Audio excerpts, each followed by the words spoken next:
Welcome back to the Brave Podcast. My name is Angelo, aka Exploring with Angelo here on YouTube. Most of the time you'll find me out hunting ghosts in abandoned buildings, going to weird, strange places, using the Randonautica app.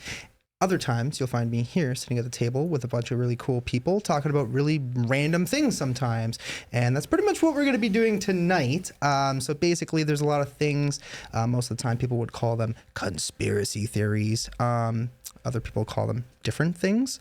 But yeah, there's a lot of answers to questions that people are obviously always looking for. And yeah, we're here with a gentleman as well that Moshi is going to introduce to you. But let me introduce you to my co-host first, Moshio.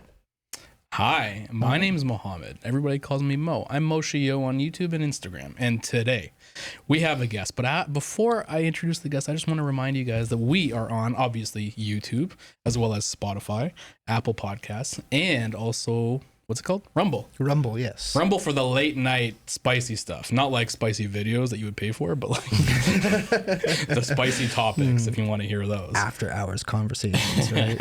So today I'm very excited. This is a friend of mine. Once I met him, I guess it was just about 3 years ago now, as he was a man that obviously, clearly, he was actually the day I started. So he's a coworker of mine. The day I started, you were the second person that I met because you were setting me up my emails and all that stuff at work. Nice. And he made my email signature warm regards. Warm regards. And then Mo. And then I was like, wow, this guy's like, there's so much love and passion and humanity that just emits from this guy. I love him. My wife refers to him as the super best guy. And I'm going to introduce you to my friend, Alex Politi. You're making me blush. We love you, man. Alex, welcome. Thank you for coming on. Thank you kindly. And since it's Eid Mubarak. Oh, thank you. To you and anybody who's to everybody who celebrates out there. Yeah, it's Eid Mubarak, everybody. Thank you, brother. Yes. Thank you. I'm a citizen of the world. That's it, man. Absolutely. That's the best way to go about it, right? Absolutely. So, being citizens of the world, I guess, since that's what we're just going to go with tonight, we're going to run with it. There's a lot of weird things out there in the world. For example, apparently there are 750,000 pyramids in the world. There is. Okay. There is. Want to explain? A lot of people think the majority of them, I guess, are, or I guess they are traditionally associated. Just pull the mic a little bit closer to you. It moves with you. I know. Some people are new to this, so it does take some getting used to. So it's not a problem. But yeah, if you're gonna move back, just bring it with you. No problem. I just got comfortable into the moment. So traditionally, I guess pyramids are associated with Egypt and the Egyptians, but like they're all over the world in regards to and evident with the Mayan civilization. You could go to Angkor Wat, which is I think in Bali, Indonesia, if I'm not like in that section of the world. So they're all spread out. A bunch of them are on, I think, the 30th latitude degree. So I do feel there's some sort of bigger story in regards to the pyramids. In researching pyramids, I found out, like there was even one in, I think in Alaska, and it was during, they did the great, how they had those big expos, the Great Expo of Chicago or the Great Expo of Detroit. So I think there's a picture of a pyramid over there. I found out, are you part Italian or? I am, yeah. Okay. I'm mostly Italian, part Austrian. Apparently, according to myheritage.ca, if you want to use my code Angelo and get yourself some free shipping, shout out to MyHeritage. Hey. I don't know if it's myheritage.ca, it might be myheritage.com, but try both and see which one works because I don't remember off the top of my head. But apparently, I'm also 19.9% Middle Eastern, so just to throw that out there. Man of the world, or citizen of the world, apparently, right? Absolutely. So. Like, I think everybody kind of, there's been tons of times throughout history, if you start like going back, where you'll see places kind of like Byzantium or Constantinopolis or like, I don't know, places like Burkina Faso, where a place where a lot of poets used to go at a certain point. So there's been these clusters of places where people from all over the world used to go. Like, I think the original globalization was started by the Phoenicians, if you really want to go. Like, they were taking silks from Asia and then just bringing them to different places. Like if I'm not mistaken, the Peloponnesians are the reason why South America, they have chickens, and the potato was then brought to Asia. Okay, the Yeah. trade. Because it's always been I got it. it's always been like that, and I guess we're not really the best storytellers or of history. Quite often, it's there's that famous saying, whoever wins the war ends up writing the story that everybody knows. Yeah, Right. exactly. So that's what I find archaeology and the I don't know, different I guess it's like different forms of research more along those lines, like geology and of various types of sciences have opened up doors where, okay, if this was the traditional story, then how is it that the evidence shows otherwise? So it's actually been pretty cool at, I guess, understanding really what happened, even though it's post. We're a lot more connected than what we think. You know, like with me, I'm 100% Italian, so parlare italiano benissimo. So I could speak fluently. Were you born there or here in Canada? I was conceived there, but born here. Okay. It's kind of 50-50. Somewhere in the middle, right? yeah. So, but I'm Canadian of Italian descent, and but if I look at myself, like my eyes are deep set. That's something that is more, I guess, Middle Eastern. I see more common with facial structures of Middle Eastern people. Yeah. And I don't know. I think when I shave my head on purpose when I want to be anonymous, because then people don't like, what nationality am I? Yeah. It's kind of, I love the anatomy or anatomy Anonymity. Yeah. of it. Yeah, I So think that's it's the term. absolutely. Yeah, I find that too. A lot of times you like look at certain people and it's like you're trying to figure out what their ethnicity would be, and then they tell you, and you're like, you don't look like that at all, right? Absolutely. It's like, and I that's love those why kind of like surprises. when you take these weird DNA tests and stuff, and it's kind of a shocker sometimes. Like for me, the Italian portion was obviously, anticipated. I knew I had some other European, like Eastern Europeans, and apparently it says Switzerland, but I know it's Austrian, which who knows which area it originally came from. And then all of a sudden, obviously the other ones popped in like Middle Eastern. It just kind of throws you for like but I mean, people over thousands of years have kind of gone from different parts of the world to other parts of the world, right? So as soon as they were able to ride on ships, people were going all over the place, right? To the end Absolutely. of the end of the map, and then eventually falling off, obviously, because the world is That's flat, how we got right? here. That's a joke, you too. But is it? Dun, dun, dun, dun. But yeah, so Antarctica. exactly right. Go hang out with some penguins.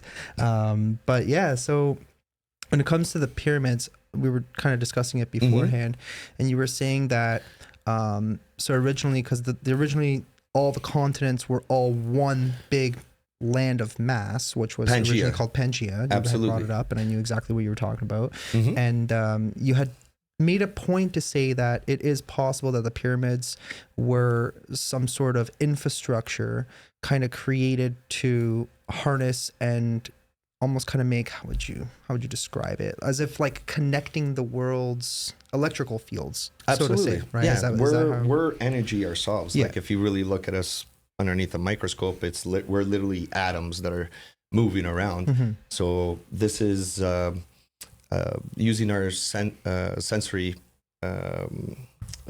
components that we have. So our eyes, we're only able to see this spectrum, or what we perceive as this, but you're really moving, and you're moving. We're actually energy. Yeah. Everything on Earth is energy. We're made of the same elements of the universe and of the Earth. Like you're, for example, 70% water. Your body's 70% water. The Earth is 70% water and 30% landmass.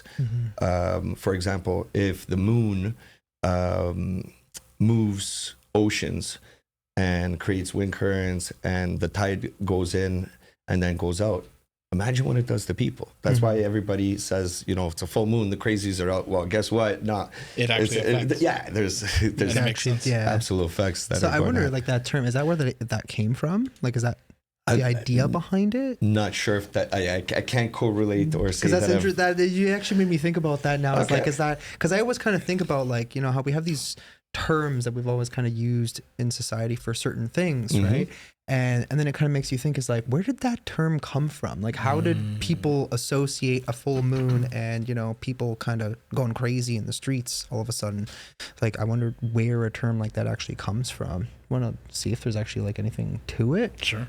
That'd be kind of awesome. right? Yeah, I'm totally down. Yeah. Ready to go down the rabbit hole. Makes you think sometimes. Yeah, I find myself all the time kind of just like shooting down the rabbit hole when I have some time. I used to do this stuff a lot, and it's dangerous sometimes in a way to your own well-being, because you become so consumed by it that Absolutely. you start literally questioning everything to the point where you feel like you're literally losing your mind. What? Did you find something? Just the very first thing that pops up on the Google is the idea that a full moon can stir up emotions, provoke bizarre behavior, and even cause physical illness isn't just a literary trope. It's a strongly held belief even today. In fact, one study says that nearly 81% of mental health professionals believe the full moon can make people ill. So there is And actually that's some.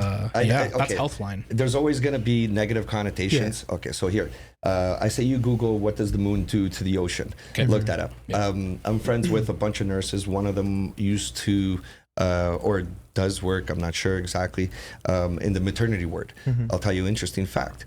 The majority of babies are born on the day of the full moon or close to it. So as soon as it's coming, that the full moon's coming, babies are dishing out like crazy. Yeah. So same thing if you were to talk to nonno or any grandfather, they'll tell you, hey, the moon is really important when you're going to plant. Yeah. So for example, on a like the waning or the waxing, any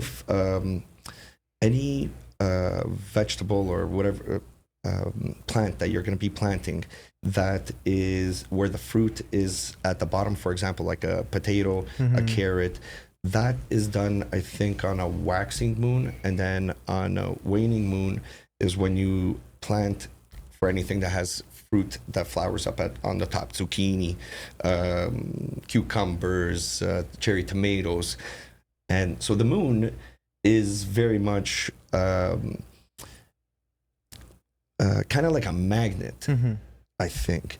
And so where did these properties come from? Well, I don't know. Like, we really want to go down the rabbit hole. There's like the backside of the moon. Why haven't we really seen the backside? People say that it's kind of like where the Death Star came from.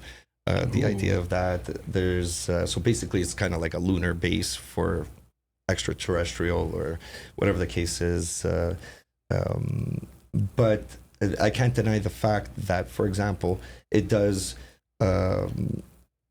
make the tide recede and go back. That internally we know in regards to experts in regards to weather. Yeah, let me read this. So this is actually it says it's an official website of the United States government. It's called the National Ocean Service, NOAA. The gravitational attraction between the Earth and the moon is strongest on the side of the Earth that happens to be facing the moon, simply because it's closer. And then if I go to NASA's website, it says the moon and Earth exert a gravitational pull on each other. On Earth, the moon's gravitational pull causes the oceans to bulge out on both the side closest to the moon and the side farthest from the moon. And those bulges create high tides. Interesting. Another thing too as well, interesting fact about our moon, which is very different than any other moon. Our moon is the only moon that doesn't rotate. Right. Every other moon, the ones around Saturn or whatever, they're rotating. And you think might Why are we fixed? Yeah, I guess I'm just more trying to. I'm curious. I'm a curious individual, and just I don't know. I wonder if there's like an actual logical answer for why our moon. What NASA says about that, this is again just the Google. NASA says that this moon rotates at the same rate as its orbital motion, which is called synchronous rotation.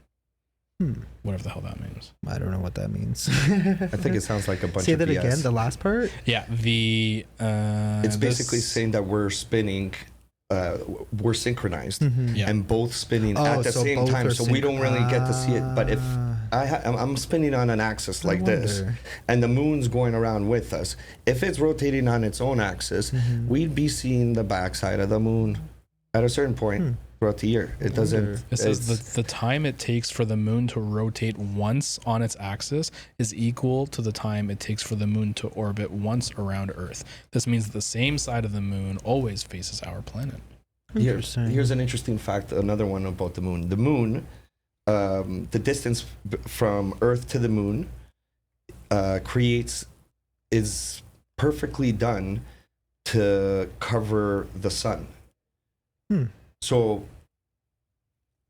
like that, the chances of that happening or being set up like that, like I don't believe that it's a fluke. I'm just putting it out there. Yeah, It kind of feels like there's a little bit of an extra story behind it. I'm not sure exactly what it is. I'd love for us to find out one day. But I definitely see the validity in that. I'm a true. I love the moon. Like I love seeing it. I bought a pair of binoculars that are like 100 optical zoom. Wow. And I think you've seen some of the pictures that I've taken. I literally put my phone up to my binoculars, and it's really intimate, man, because it's you're able to see the shadows of the craters on the moon. That's so cool. And it's it's kind of, it feels like you're right over there. I've seen some really cool footage before, actually, on the cameras that we use for the podcast here that you're looking at right now. This thing has like 30 times optical zoom, which is pretty incredible, and it can also do 4K.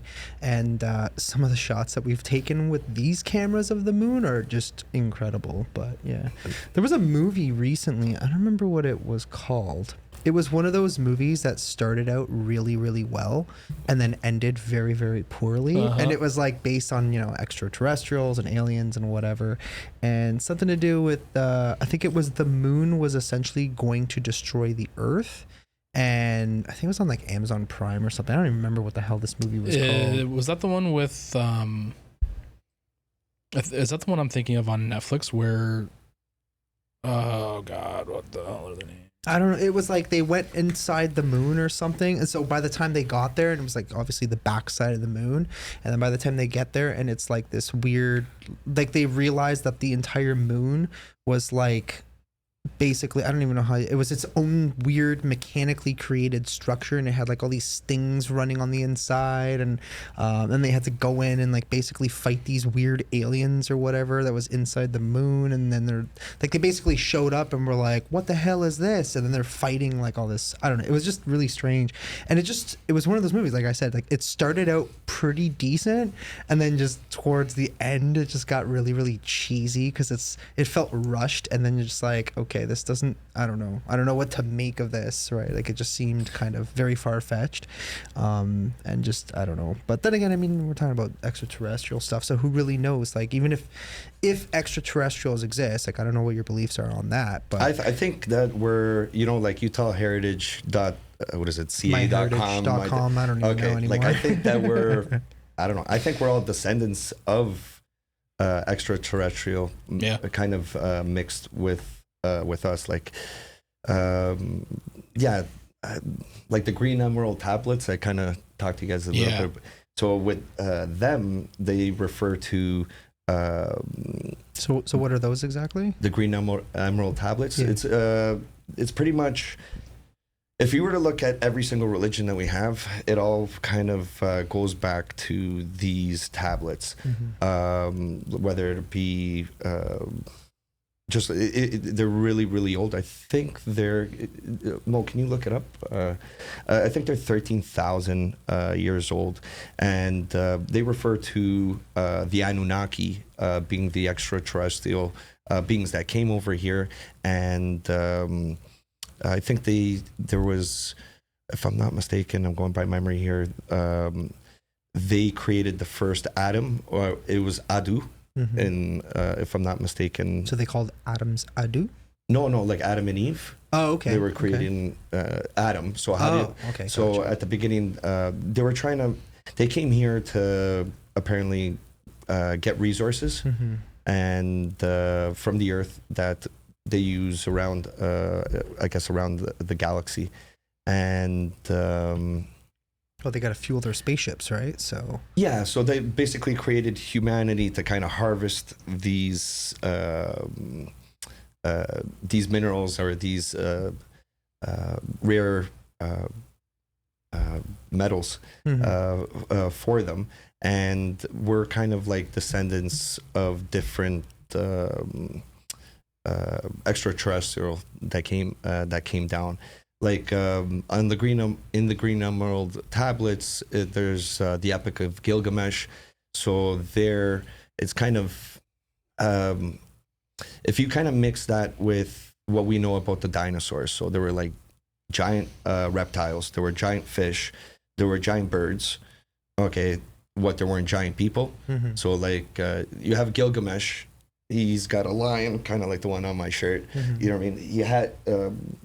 Like he was so big that he had the lion as a pet, and he used to just like bear hug him. It was like the size, I guess, in comparison, like to scale would be like a mouse.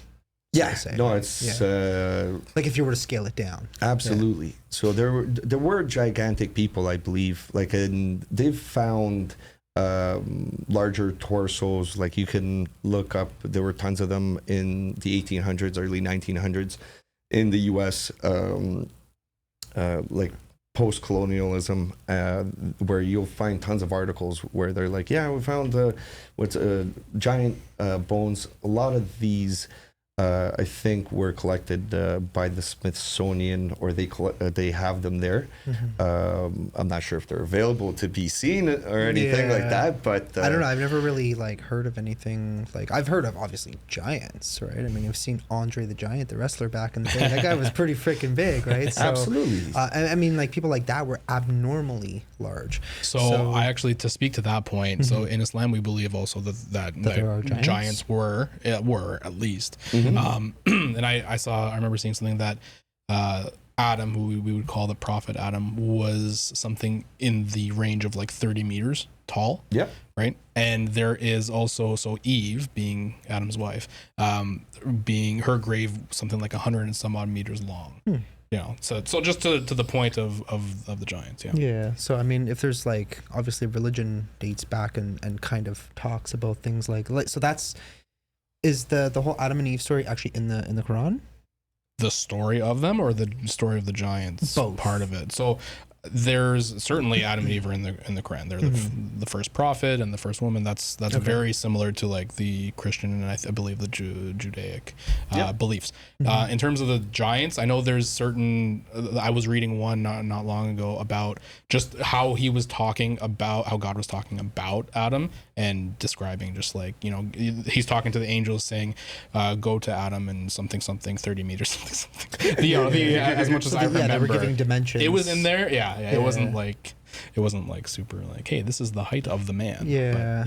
But they're like, I mean that's a lot of like, when it comes even to the Bible, there's certain things in there that, so when they used to give people age references, they used to say that so-and-so was 853 years old and Alex was 1012 years old, right? And it's like nowadays people, and we know that based on historical reference, that the average age now is significantly higher. So it's like a lot of times, what is the question? I beg to differ that. I know it's we can agree to disagree. No, that's what I was going to say. So it's like, imagine, okay, so our grandparents, look how long they lived for, maybe 90, 80, something like that. No, most of my the grandparents that I have that passed actually died younger. Okay. My grandmothers are still alive. One is, I believe, 76. The other one is 88. Okay, beautiful. God bless. Yeah. My great grandmother, she's 90. She's still alive, actually, believe it or not. She's 93 or 94, something beautiful. Like that. That's amazing. It is beautiful. It's unfortunate she's in a nursing home, and unfortunately she's suffering from Alzheimer's and whatnot. But is what it is. It's okay. It is what it is at this point, right? But my point is that like, if you go back to historical reference back in like, 100, 200 years ago, depending obviously on maybe where you lived and what, medicine you might have had available to you, what was accessible, obviously basic things like, proper food and good clean drinking water, things like that. Healthy nutritional diet obviously would have helped you live longer. But on average, the average age on record anyways now that in modern history is significantly higher, where people, I don't know what the exact average is now, but I believe it's in the 80s, where just like 10 years ago it was in the 70s, right? So we have, I guess, because of modern science and things like that, we've managed to. The World Guinness Book of Records does not recognize this man, but if you look it up, there's a Chinese guy that I think is 200 and plus years old, or they claim. And when you think about it, back then, what records did they have? So a lot of the information or the statistics that we have were only started being recorded at a specific time. So the way I look at it is like right now, the majority of the stuff that we eat has pesticides in it, has preservatives, has stuff like, if you look at the history of all these cancers and everything, it really coincides when we moved away from like eating locally and just all natural foods from the earth. Exactly. And even in regards to pharma, well, for hundreds, if not thousands of years, how did we get here? We did it without taking pills. So all this old medicine obviously did good. So I think there was a different type of healthy versus what we perceive as healthy now these days, right? Yes. And there's a lot of information that's out there. There's a lot of information that's out there that is questionable, because in the end, there's always two sides to any one coin or any one argument. So then people will find the good points about this and exclude like the cons, but there's cons on both sides. Because if you're like tails, well, the truth is you're not heads, so you can't claim to be heads. You're tails. But you're still part of the same coin. So there's a fine line that gets written. It's kind of like I believe with anything that I read or that I come across, I think I kind of live by this: believe everything and believe nothing. In the middle lies the truth. So I think I found the story you were talking about here about the world's oldest man. Wait, hang on. I'm trying to actually bring the article up.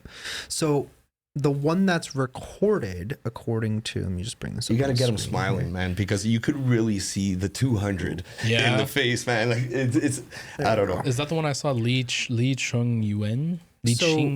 So according to Guinness World Record, the oldest person ever is Jean Louis Calment. She was 122 years old, from France, died in August of 1997. The greatest fully authenticated age to which any human has ever lived is 122 years and 164 days. Wow. Died in a nursing home in Arras, southern France, of August. So what I remember hearing is that this lady was, I don't know, she said I do remember this story, and apparently she used to smoke, not like a lot, but like apparently she smoked like 3 cigarettes a day for her entire life, right? So happiness is very important, right? And stress, I think that's what part of it. I think that's what part of it was. So now there's this other one. I don't know what this article is. HustleTV.com. I don't know if this is credible at all, but just take it with a grain of salt, I guess. Newly discovered world's oldest man is 145 years old, born on December 31st, 1870. Gotho? World's oldest man. The video's not available. They took it down. Censorship.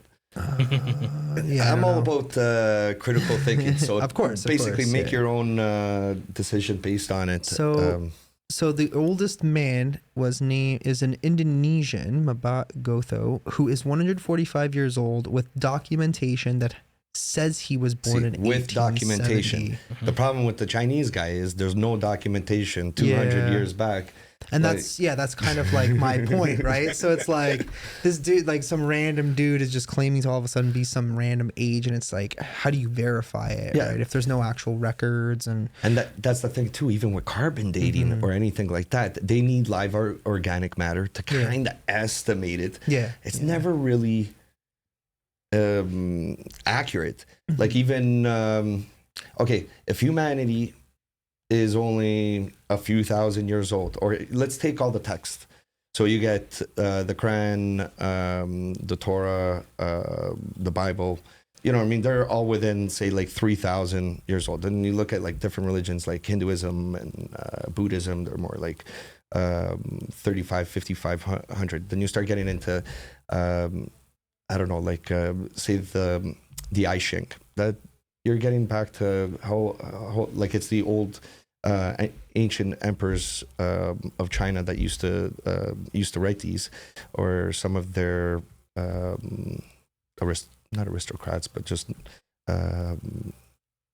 knowledgeable or trained people in writing. Scholars. Yes. Bravo. Nice. Yeah, sometimes I get lost. I'm trying to think of it. Yeah. It's like, I know it in Italian. Yeah. What is it in English? So Italian's actually your first language, right? Well, I learned Italian before I learned English. Okay. Even though I was here, I almost failed grade 1. Your parents didn't really speak much English, right? Well, my dad still...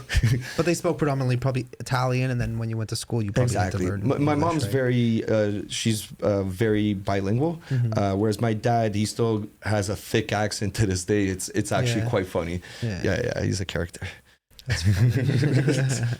But yeah, I don't know, man. Sometimes it's like it's hard to like you said, you gotta go through the rabbit hole, and sometimes like a lot of the stuff that pops up is questionable, right? But it is fun to dive into. Don't get me wrong. It's fun to learn new and interesting things and kind of dabble and see what's true, what might not be true, etc., etc. Yeah, being healthy, there's no money that can be put on health. You know, like health and time are the two most important things in life. Don't get it twisted. Absolutely. They make you chase money like it's something that you need, but you don't necessarily need money in order to be happy. Like the majority of the happiest people that I know in my life it's not necessarily correlated to their economic well-being. Sure, it does help. What it does do is give you more accessibility, but then I think that's because it's buying you the ability to spend more time on your health and with your family. Well, that's part of it. Bravo. Yeah. Well, that's looking at it. Right. You can buy. I mean, okay. So, for example, unfortunately, we weren't really planning on getting into politics, and this is really not politics, anyways. But when it comes to the Canadian healthcare system, a lot of people so when I talk to a lot of people in the U.S.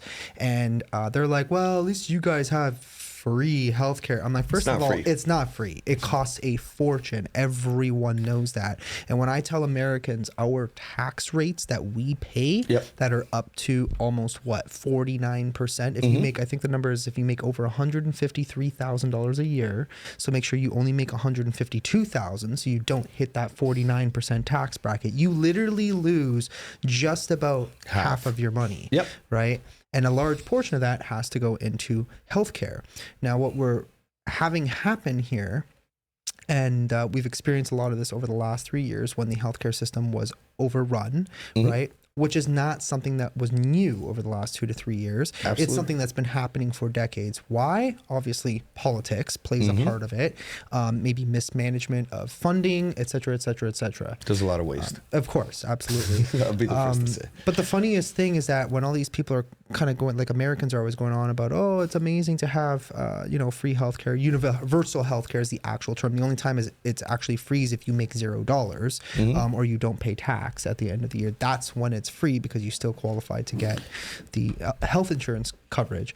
But a lot of the times people cannot get service in Canada. So let's say you need, there's a story right now that for very specific reasons, this person is not qualifying to get a transplant because she didn't take a very certain injection. We'll just leave it at that. Okay. So they refuse to take an injection, and the government here is refusing to give them a transplant. This is from what I heard. This is even now, right now? This is happening it right was like now. a week or two ago. It's That's insane. it popped up again in my feed today, and I'm like, this is still happening. happening? Like, just give the damn girl her kidney. Absolutely. Right? Like, what is wrong with these people? Yeah. But anyway, so I totally the agree. lady cannot get her kidney. And now there is a crowdfunding operation that is trying to raise $600,000 so she can go to the U.S. and get it. So And that's pay kind for of, you know, to Yeah, we most should share point that- we that should if share you, that to help yeah, people. absolutely. If I can find that that, I don't person. remember her name. I think I have it saved somewhere, but if I could share it out, then I'll share it out on Twitter. But yeah, it's just it kind of proves my point that I mean, that's not really a money issue, but that's obviously a policy issue. But the other point is that a lot of times there are people who are put on waiting lists in this country when it's like we are supposed to have this universal health care that's already paid for. Like, you literally paid for it. It comes out of your taxes, whether you want it to or not. You're paying for it, right? But a lot of times you can't get certain service. Are the neighbors like Yeah, I know, I or heard. something? Sounds That is like it. loud. Sounded Holy amazing. crap. I was just thinking about missing something. Yeah, I know, right? Hey guys, you mind quieting down a little bit? But anyways, like, there's certain services that you can't get fast enough to the point where it's like, okay, well, now I'm being forced to wait. Yeah. And then you run the risk of actually dying when you could just use the money or spend the money, the 100, 200,000, whatever it is, to go and get that life-saving surgery at the end of the day, right? There's always So- two sides to a coin, Of course, right? of So course. there's like, I know in Ontario, the budget, like the overall budget, so the way things happen, our money gets pooled, it gets sent to the federal government, basically takes it, says, for example, our province, Ontario, here, this is what you're getting. Now, with the money that Ontario gets, that Ontario government then, right now, just so everybody understands more or less the numbers, 70% of the budget goes towards healthcare. Now, our doctors get paid less than the doctors in the US, the nurses do. So there's not really a huge incentive for them to stay here. So the retention, we've never had enough doctors. We've never had enough nurses. We've never had enough hospital beds. Yeah. Okay. So then the conversation 3 years ago, like, did you forget about, what was it? Hallway medicine? You could, you know, it was, Yeah, I remember, dude. I remember waiting in emergency rooms for hours upon hours, right? So it's not new, and I'm going back to like mid 2000s.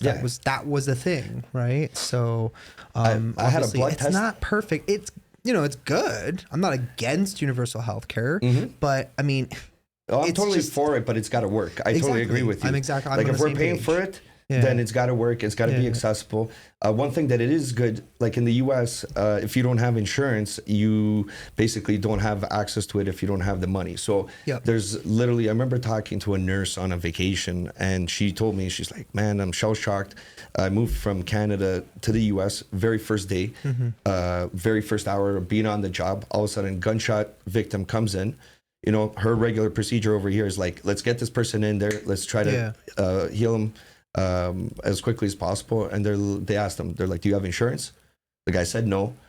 And then basically, like, they said, yeah, okay. So just wheel him over to that room over there. And it's like hey, no insurance if you survive, or No. like the US is pretty Hang on, bad like that. That's not really the No? way it works, though. No, I know there's different states. There are certain hospitals that obviously you have Medicare and Medicaid, because there's two different policies. Now there are about, I don't remember the exact number. I know it's in the millions. It's a very large number. I think it was like 8-9 million people in the United States that do not have insurance whatsoever. Because they either don't qualify for Medicaid or Medicare, or they don't have private insurance. However, there is the way that they would normally have to go about it is you go to certain hospitals. I don't remember if it's like there's a certain like type of hospital in the United States, like county hospital sort of thing, that they would go to those hospitals. Under emergency medicine, they still have to treat you, and then they just bill you later. So you will still get, if it's an that's how it is emergency here. I'm not sure if that's like that's that the way there. it works Really? there too. Yeah. Okay, so, good. Because I mean, the ambulance is yeah. going to take the gunshot victim to the place where they're most likely going to be able to get treated, regardless of whether they have $1 or $0 in their Okay, pocket. that's good to right? know. So I Yeah. mean, they're not going to just leave some gunshot victim dying in the middle of the I was under road, that right? impression. Yeah, no, No, it's, okay, that's a misconception. See, and that's the Okay. thing that Canadians don't understand about Americans, and Americans don't understand about Canadians, right?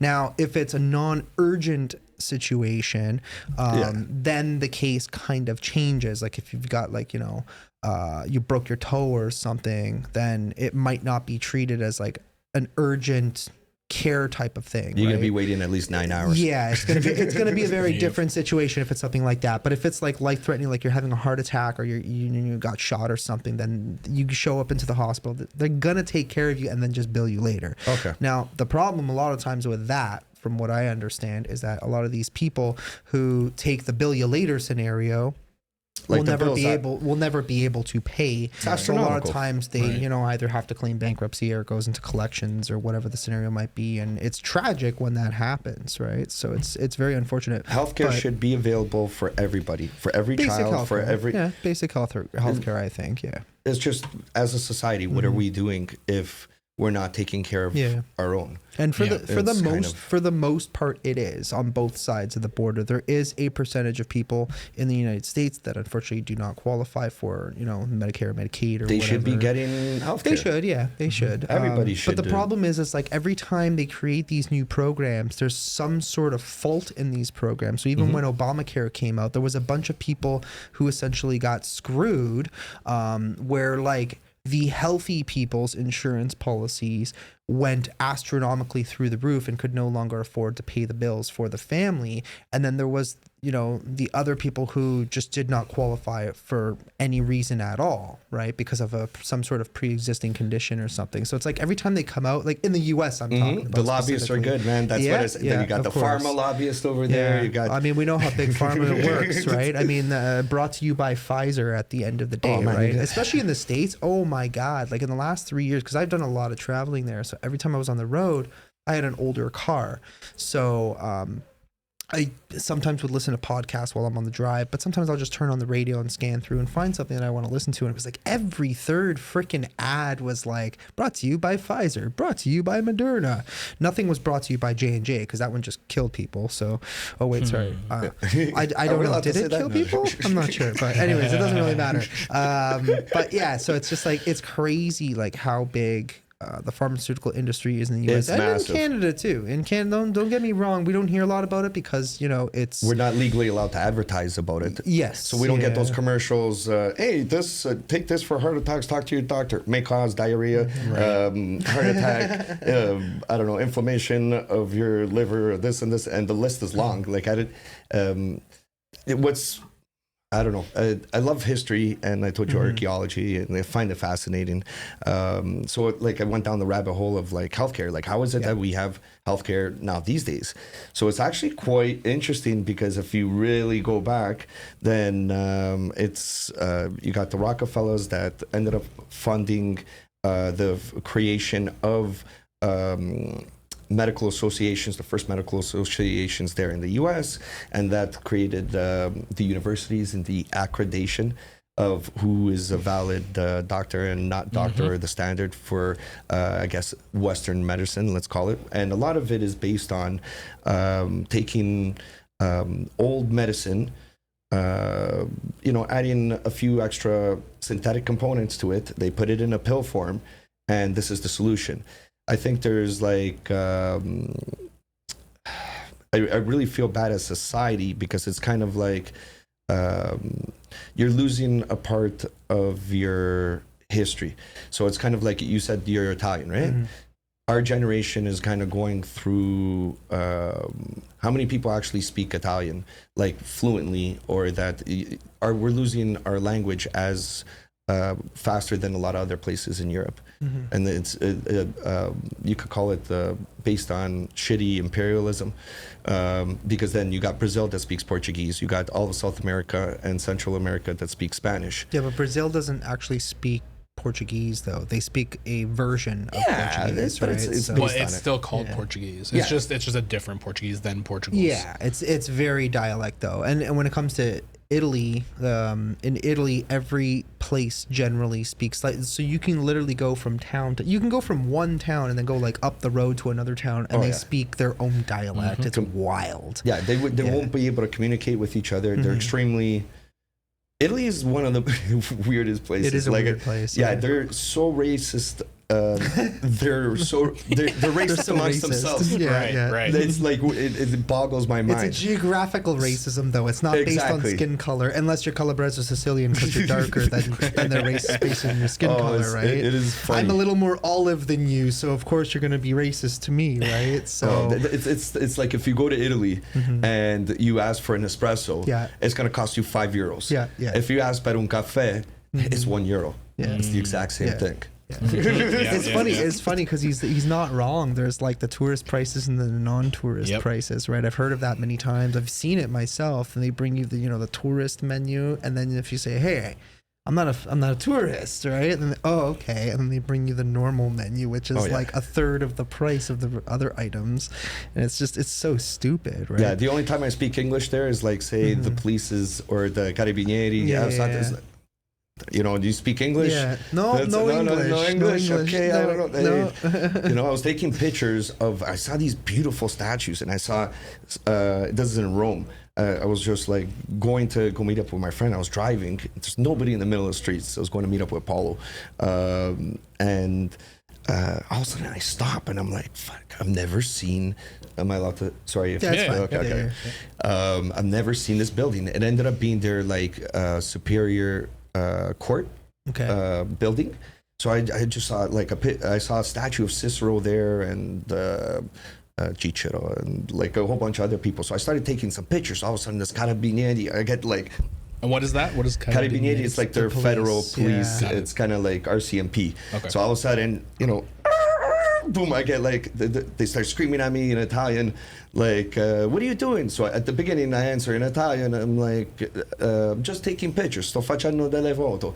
And then this guy starts snapping. He pulls out the baton. All of a sudden, I was just like, "Hey, I'm a tourist. I'm not allowed to take pictures. You speak English." Yeah. You know what I mean? Forget about the Italian. Yeah, exactly. So- It's like, what the hell? Yeah, he's like, "No, sorry, you can't take any pictures of this." So they're very protective. Like even if you go to Vatican City, man, I've never, forget about CCTV, London. That's like next level. You could just look around there and you could feel the eyes behind you everywhere. But I kind of get it when it's like the Vatican, though. I mean, you have artifacts that are literally thousands of years old. I mean, the whole city is an artifact essentially, right? So they kind of want to make sure everybody's respecting, and it's also they're holy grounds, right? So it's like you're obviously They're going their there own for country. a purpose. They don't get taxed. Yeah, They don't have. that's its own. that's its own scenario. That's politics. But apart from that, if you actually look at it respectively, it is considered, it's holy grounds. Like if I go there, it's kind of like if Mo were to go to Mecca, obviously on a pilgrimage, right? So for us, for a Catholic, it would be kind of the same thing. You pilgrimage to Vatican City, and they want obviously to make sure everybody's respectful and respecting all the grounds, and not doing anything causing some sort of disturbance to people. Go there to pray at the end of the day, right? Yeah, it's You're while you're and you want to connecting. be respectful to that, right? So Absolutely. no matter what it is. So Yeah, I just like, I don't know. I don't like violence of any kind. I do understand that it's something part of like the natural world. You look at humans, we're, how do I put this in a polite way? The biggest killers in the world. There's no other alpha that destroys more, that does more damage than a human, right? So like there's you want to be like, I wonder, like sometimes I think about how connected people were before to nature and just around, and even with themselves, because I kind of feel whenever I go into any place that maybe it's deemed spiritual, or maybe it's I'm having an experience over there. I don't know because you've done a lot of traveling. So maybe, I don't know if you've had some Zen moments where you just, it didn't necessarily need to be anything religious, but you just reach this one point of like just awe and appreciation. And those are the moments. What I feel those moments are is when I go to places like where it's just natural beauty, just incredible natural beauty. A lot of people will go to the very touristy areas. I don't go to the touristy areas. I want to go to the areas where I don't hear anything at all, because I want to climb up to a mountain and stop moving stop talking, don't even shuffle, and just listen to the utter silence, and just beautiful. be able to kind of see It's never silence. across. And it's like, for me, it's like I like doing those things for those moments, whether they're 10 seconds or 30 hours. It's just, there's just something about it, and it kind of, like you said, it connects you to nature, which therefore connects you to God, or whatever you might believe in, right? Some sort of greater power. Oh, we're all we'll call connected, it, without right? a doubt. So that's just me. That's what I like to personally do. I like going into those kind of places. Or if I do go into like a really beautiful touristy area, I'll go in like kind of off season, so I'm not experiencing all the crazy too, because you can appreciate it more, right? Like when we went to Japan, we were able to appreciate it so much more. Well, you get to learn the language a bit. You kind of got to immerse yourself, like throw yourself in there. It's beautiful, no? Like I like experiencing cultures. Arigato. Exactly. Man, Exactly. honestly. Like for me, like I love, that's what kind of why I love going to places like Savannah, Georgia, Charleston, South Carolina, where it's like everything's like, there's so much detail and all the architecture, and there's all this history that's just they kind of like, it's not all good history. I mean, there was a lot of like evil shit that went down in those places, but, Everywhere. exactly. But that's everywhere, like you said. But then I know other people who they like to go to Vegas, and they like to go to New York City, and they like to go to LA or whatever, and it's like, that's cool, you can go and do whatever you want. But I'd rather just go and sit in a random park next to the fountain in Savannah, Georgia, and roast in the sun 40 degrees Celsius, right? Like that's Absolutely. my thing. No, It's quieter, and I love it. the natural sounds, and the town, you have the little historic city and whatever, but I can't deal with like all this hustle and bustle, and I feel like it's, like you said, it's kind of disconnecting us from Concrete jungle. the natural, the beauty of the world, and obviously back to God and everything else, right? So there was a couple, sorry Alex, really quickly, there was a couple times where we were traveling and I felt like just different, whether it was nature or it was the people. So you mentioned Japan. So the people in Japan, just so different from what I'm used to. We're here in Canada, right? So we're used to the North American style of living and the way people are, especially in Toronto. And then going over to Japan, and everyone's just like respectful, kind. It's a culture shock. It's super different. Well, that's the culture. One. That's the culture that they've created, right? So, and that's the way, I don't know, I kind of feel like most of those should be. It's like that's the. And I think I do think most people are like that, but there's certain things and certain reasons why things are kind of changing, because I feel like, so in Japan, for example, there's a certain ideology that we understand is unacceptable, and everybody knows that. They don't step over the line. Now, in the Western culture, we have, a lot of people who are kind of implementing or indoctrinating and telling people, and they're always coming up with these new ideas, and I don't understand why. They're coming up with these new ideas. A lot of them are pretty sick, and I don't want to get into super detail about them, but they're coming up with these new ideas, and they're constantly telling people that you have to, oh, well, it's not that bad. Like, what's the big deal if, so-and-so runs in the street naked or whatever with children around? Desensitization is really what's going on. It's part of like I guess call it a bigger agenda. Like I think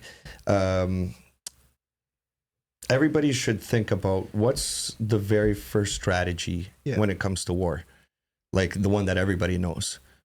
You divide and conquer. Exactly. So they're doing a really good job at dividing us or making us, like, we only got here by working together. Like, I don't know, like this table wasn't built by one person. This bottle, computer, no road, nothing that we know wasn't, we got here by working together. So there's, until people remember that and then start really working together, kind of working through their differences, we're going to keep on going through this. Like, a good way that they disconnected us, and even a lot of health problems I think are associated with it, is rubber shoes. Okay, before, for thousands of years, you'd have leather or hide that would be your shoes. So now, regardless of the concrete jungle, like nature in itself, for example, your cell phone, if you go to like a rocky or mountainous place, there's some parts of it that have an electric magnetic charge that creates a certain interference or noise, which enables or makes your signal either not available or just non-existent. So when you're in those areas naturally, your body is absorbing that energy. Naturally, we used to be getting rid of that electric charge by being grounded because we had we either went barefoot or we had just like leather shoes. Right. Now with the introduction of the rubber sole, which has been like the past 80 years, maybe 90 years, and look at when did all these health problems start? It's funny how they're all kind of the introduction of one thing. Oh, look at all the problems that kind of came with it.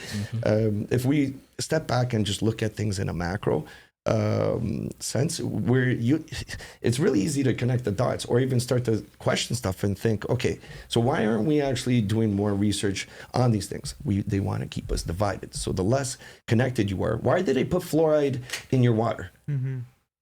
Because it's supposed to be good for your teeth or something. Yeah. Like well, there's tons of things that you could do. Like activated carbon is fantastic for teeth. You could be brushing your teeth. That's how people did it in the past.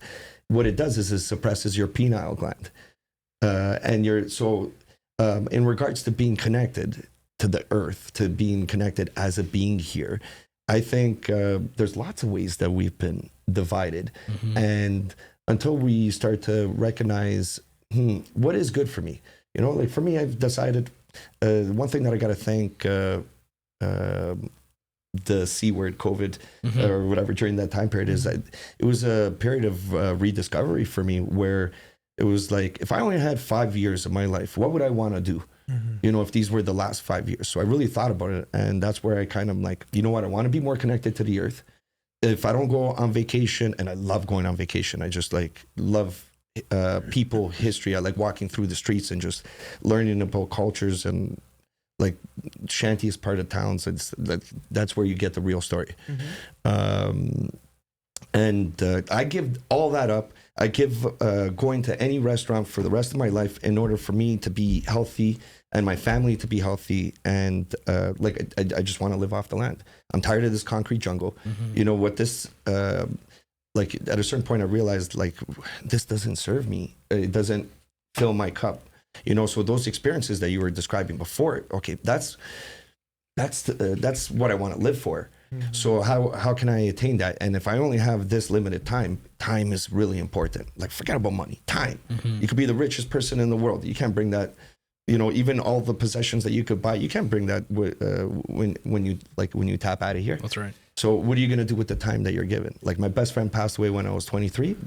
It was a really hard time period, but it taught me appreciation, and he was an excellent example of kind of he did so much in those 23 years. Now it's almost half my life back, but it was an incredible motivator. And even for myself, I try to I push it. I want to go 150 every single day. So this way, if this is my last day, because tomorrow's not guaranteed, right. I'm going to be satisfied that I gave 150. I try to be a good person. A lot of people, it's so easy to be bad, if a person wants to be a bad man, or whatever, listen, it's not hard to be bad, and evil. But if you want to be good, believe it or not, it's a lot harder. I find it a lot harder to be good. Oh, yeah. So why are we taking the easy road? Why aren't we all learning to be good and being respectful of one another? And think about how beautiful the world would be if we'd say fuck money. Yeah. Okay, you do exactly what you're doing or what you're passionate about. Okay, people wouldn't be working for what pays the bills or what they need to do. They'd be doing what they're passionate about. And just think about how much more beautiful society would be, or things would be, because you'd be doing what you're passionate about. You're doing what you're passionate about. It's kind of you're bringing it to whatever level. I think the currency should be, what good are you providing to humanity? I think that would be really good, and everybody could do exactly what they're doing or something they love and have the exact same thing.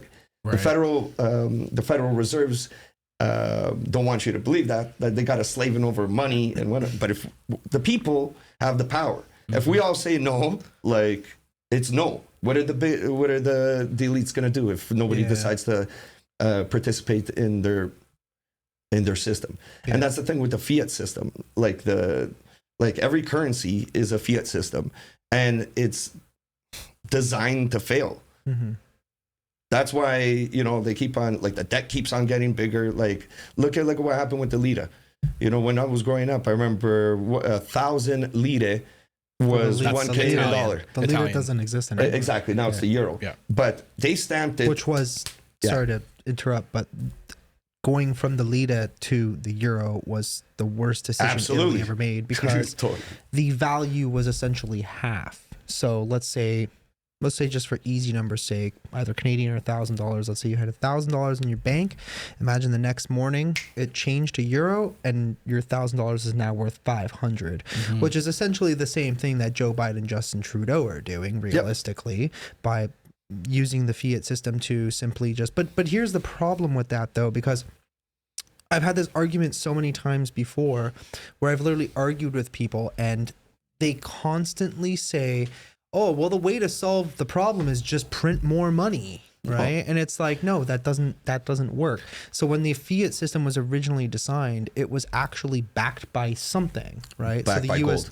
I was just going to say that. The US dollar was backed by gold originally.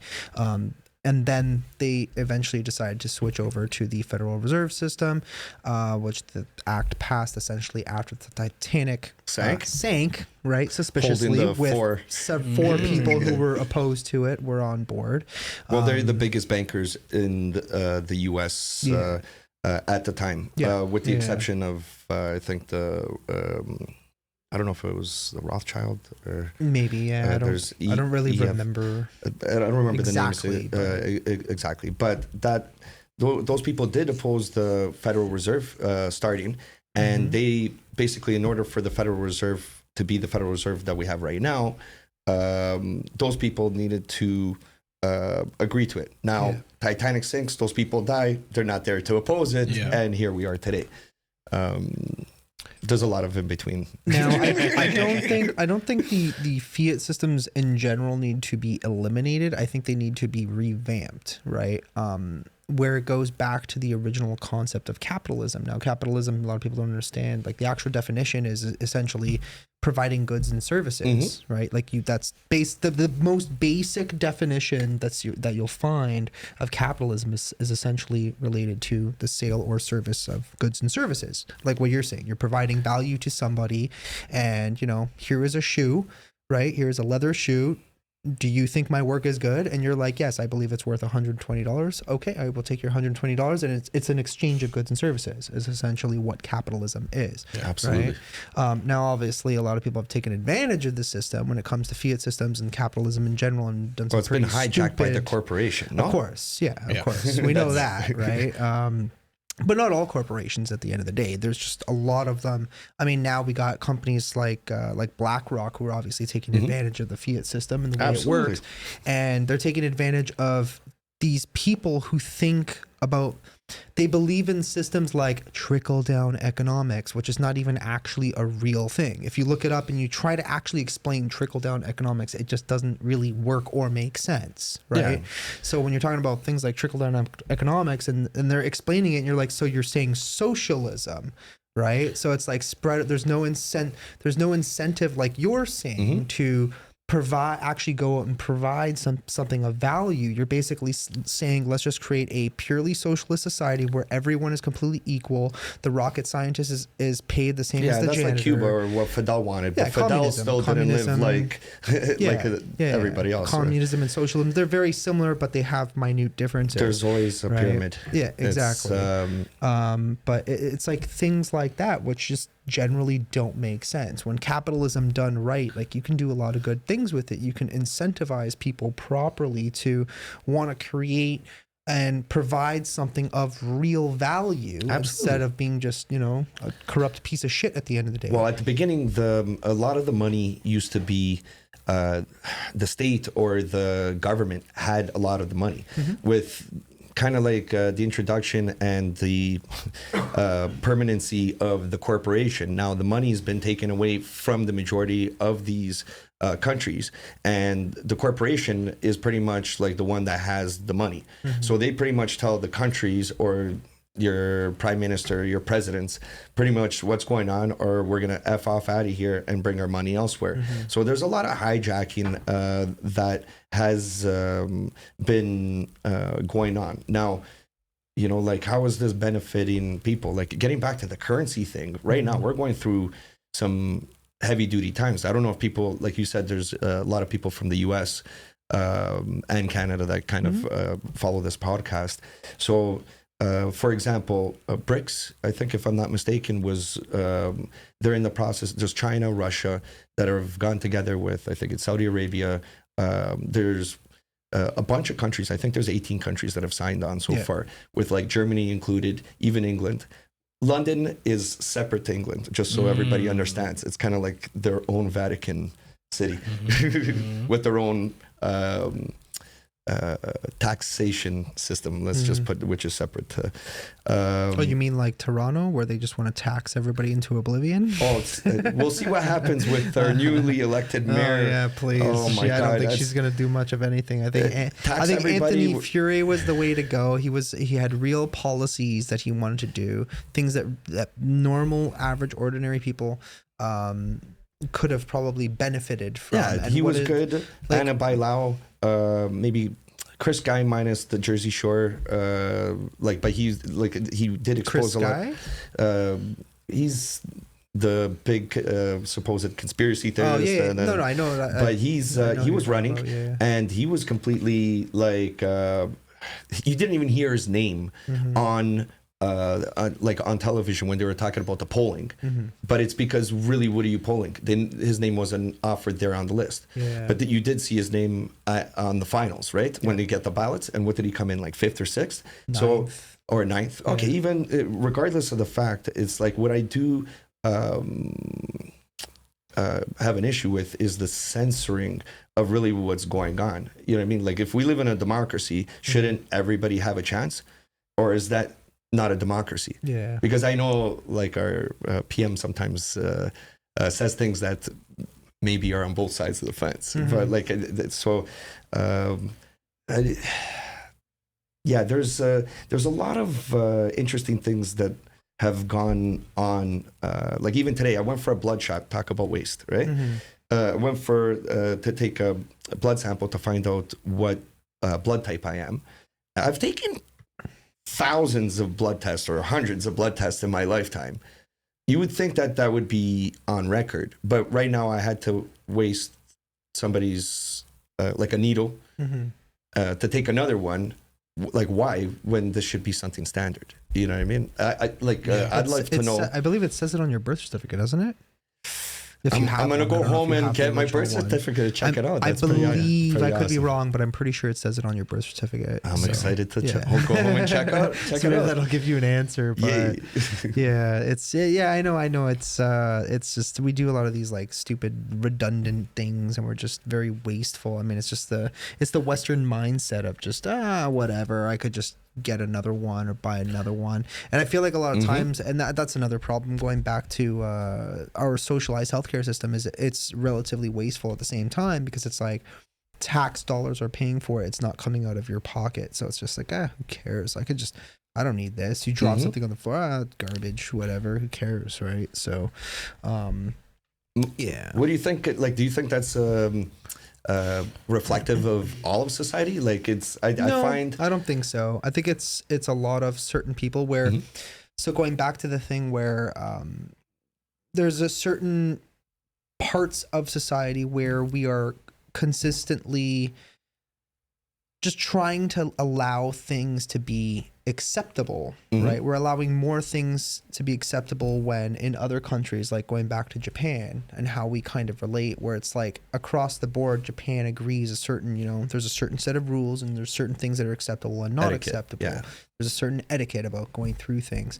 And I think that we are now kind of getting to, and it's not everyone, but there are people in society And I'm finding this a lot more with younger people. Like the younger people are just wild these days. Oh, right? absolutely. You hear the way they talk and the way they Like they went through the oppression. Yeah. Yeah. And it's not even just the oppression, it's just they're disrespectful, right? Like Absolutely. it's a different, things are changing, and it comes down to the mindset of what we are allowing to be acceptable. Yes. Right? We do not, it's like if Johnny swears to his mom, right? And it's just like, we don't, it's okay. No, it's not he'll okay. stop eventually, No, right? you It's should like, be respectful of your mother. Back in the day, dude, you used to get like, A nice backhand or yeah, something. exactly. And that was you the would have regular. had some punishment for something like that, but it's not like that anymore because we have to allow everything to be acceptable. And this is coming down to what I'm But saying. do we? Is, Because certain things are not acceptable. I'll give you an example. When I used to work at City TV, okay, like this is, and I used to take the subway.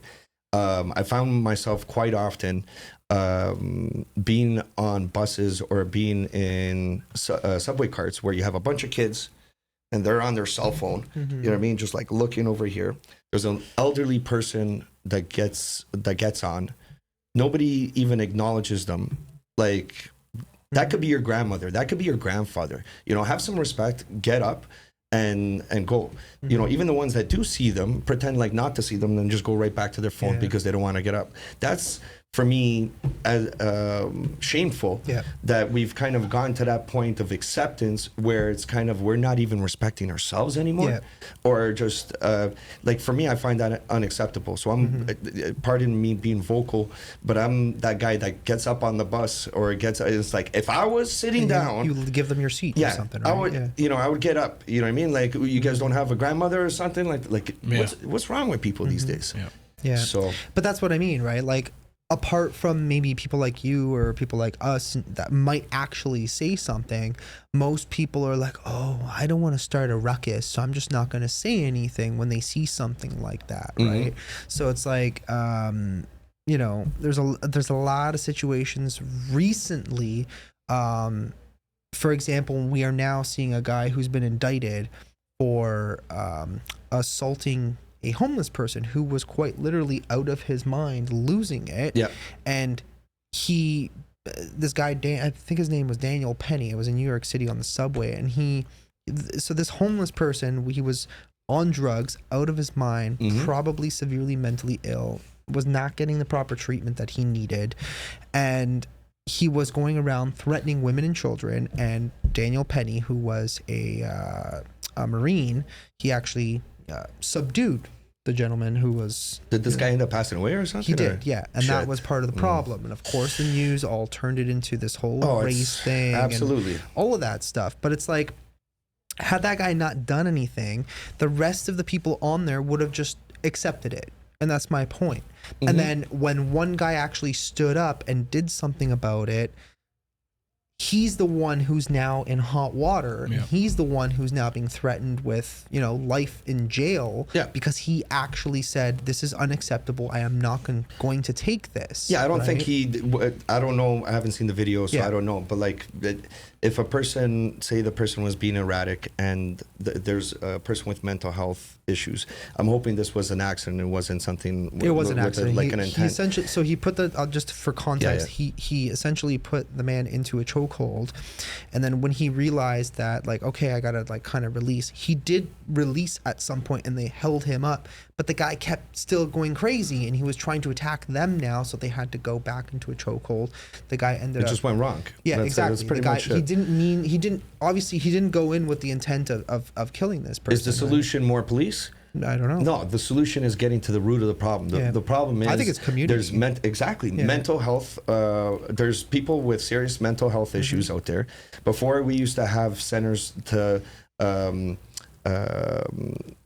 associate or like to bring these people to. At a certain point, like for over here in Ontario, for example, I think it was the Harris government that kind of just got rid of a lot of the they released them. They released them pretty much out into society. Streets, So now you have like the Mark Sanders that it's kind of like, we need more police in order to take care of what's going on the street. Okay, let's get to the root of the problem. Like I grew up in a pretty interesting neighborhood. Properly trained police, I think, is beneficial. Absolutely. But like you're saying, I think solving the root of the problem was obviously dealing with the mentally ill who are on the street, and obviously, I mean, they can't help themselves. At the end of the day, they don't know the reason any better. why they're in that position. Exactly. So, it's just I feel bad for those people because they, like you said, they can't control it, or maybe they in regards to the drugs, but there's no safe alternative, and it's not having safe injection places and this and kind of assisting the manifestation of it. What we got to do is get to the root of the problem and create alternatives to get kids off the street, give them more motivational stuff, so art, music, influence them, man. The problem is that every single kid these days wants to be a social media influencer. What the hell is that? Like, I don't associate myself to what my Facebook profile is or Instagram. I couldn't even care less. Like, that's the thing is all these society now, and the way people look for acceptance is through how many clicks they can manage to garner on social media. And as I'm not the biggest social media influencer. I have a decent sized channel. I think I'm at like 110,000 subs on Exploring with Angelo. We're gonna go to 2 million next week. No problem.